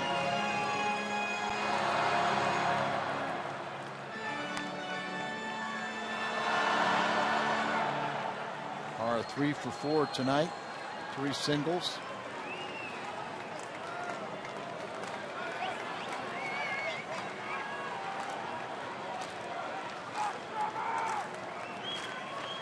Rosenthal was about to work from the windup, I believe. That's why Molina caught him. Here's a 1-2. He got him. Strikeout for Trevor Rosenthal. 2 down. Another changeup. Well, these are the plays of the game. And the decision to put Jay in right is paid off. 2 catches that save potentially 3 runs. And then this gem from Peter Borges out in center. That's the Budweiser players of the game. John Jay and Peter Borges with those terrific defensive plays. And it's up to Lucroy to extend the game. Boy, 2 for 4, and they'll talk about this. Lucroy 0 for 6 off of Trevor. Mike Matheny now is going to join the crowd.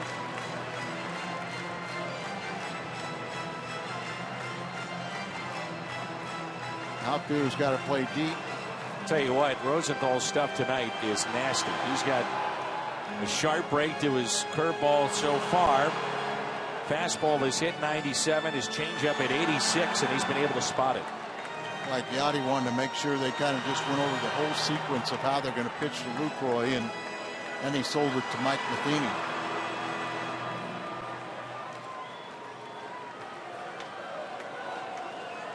Lucroy has been arguably, along with Gomez, their team MVP.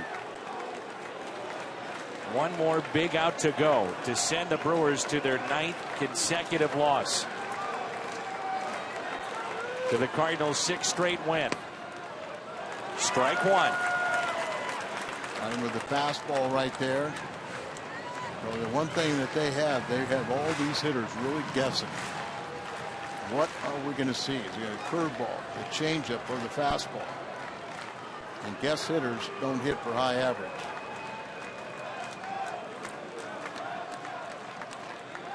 Here's an 0-1 pitch from Rosenthal.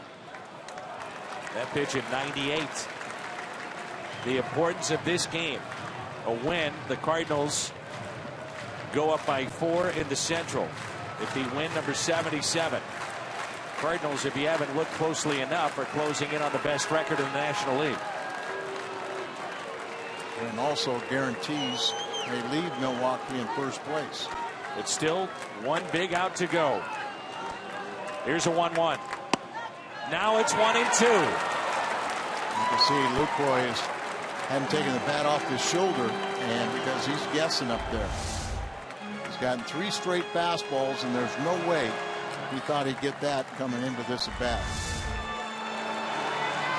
That one he might have thought was a ball outside. Pretty hard to hit the perfect pitch down the way.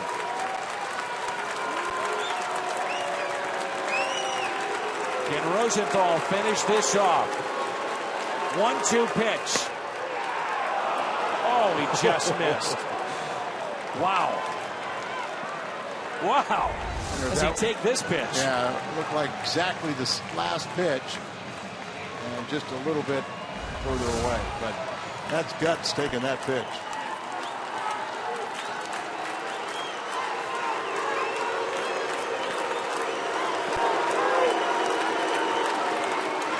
The 2-2 bounced, and now it becomes a situation with the runner from first off with the next pitch, ball in the gap.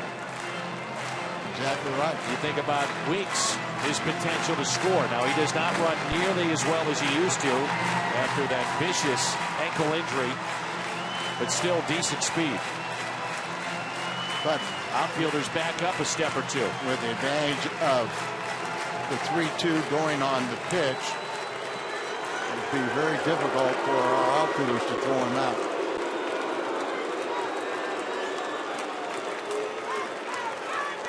Rosenthal trying to end it right here. Tying run in scoring position.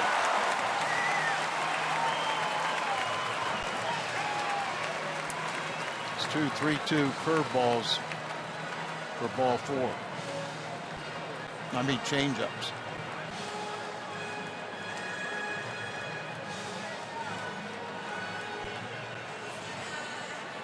Jason Rogers to be the pinch hitter.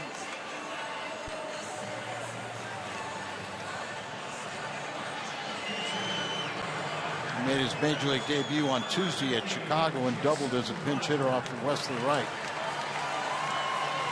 He hit 57 games at AAA. He hit .316 with 11 home runs, 39. Also played at AA for the majority of the season. Had .282 with 7 home runs. He was the Brewers minor league player of the year last year at Huntsville, where he had 22 home runs. So, well, this isn't Huntsville. This is a pennant race. This is St. Louis and Milwaukee, and he's trying to make his name for himself here at the major leagues. 2 outs, 2 on. First pitch to him. Breaking ball taken high.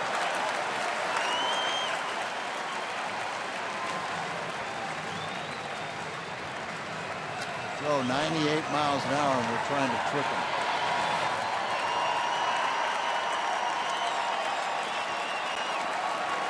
And a 1-0 pitch.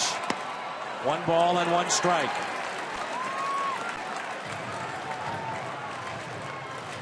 The Cardinals trying to pull within 2 games of 500 on the road with a win. The 1-1. Fly ball out to right. Backing up Jay. He's there, and the Cardinals win it. St. Louis has won 6 straight. Milwaukee has dropped 9 straight. The lead in the Central is 4.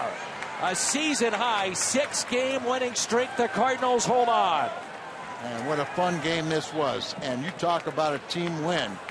Several relievers. You had the piggyback starts and a lot of great defensive plays and just enough offense. And the Cardinals win another 1-run decision. They're getting very good in that department also. The defense.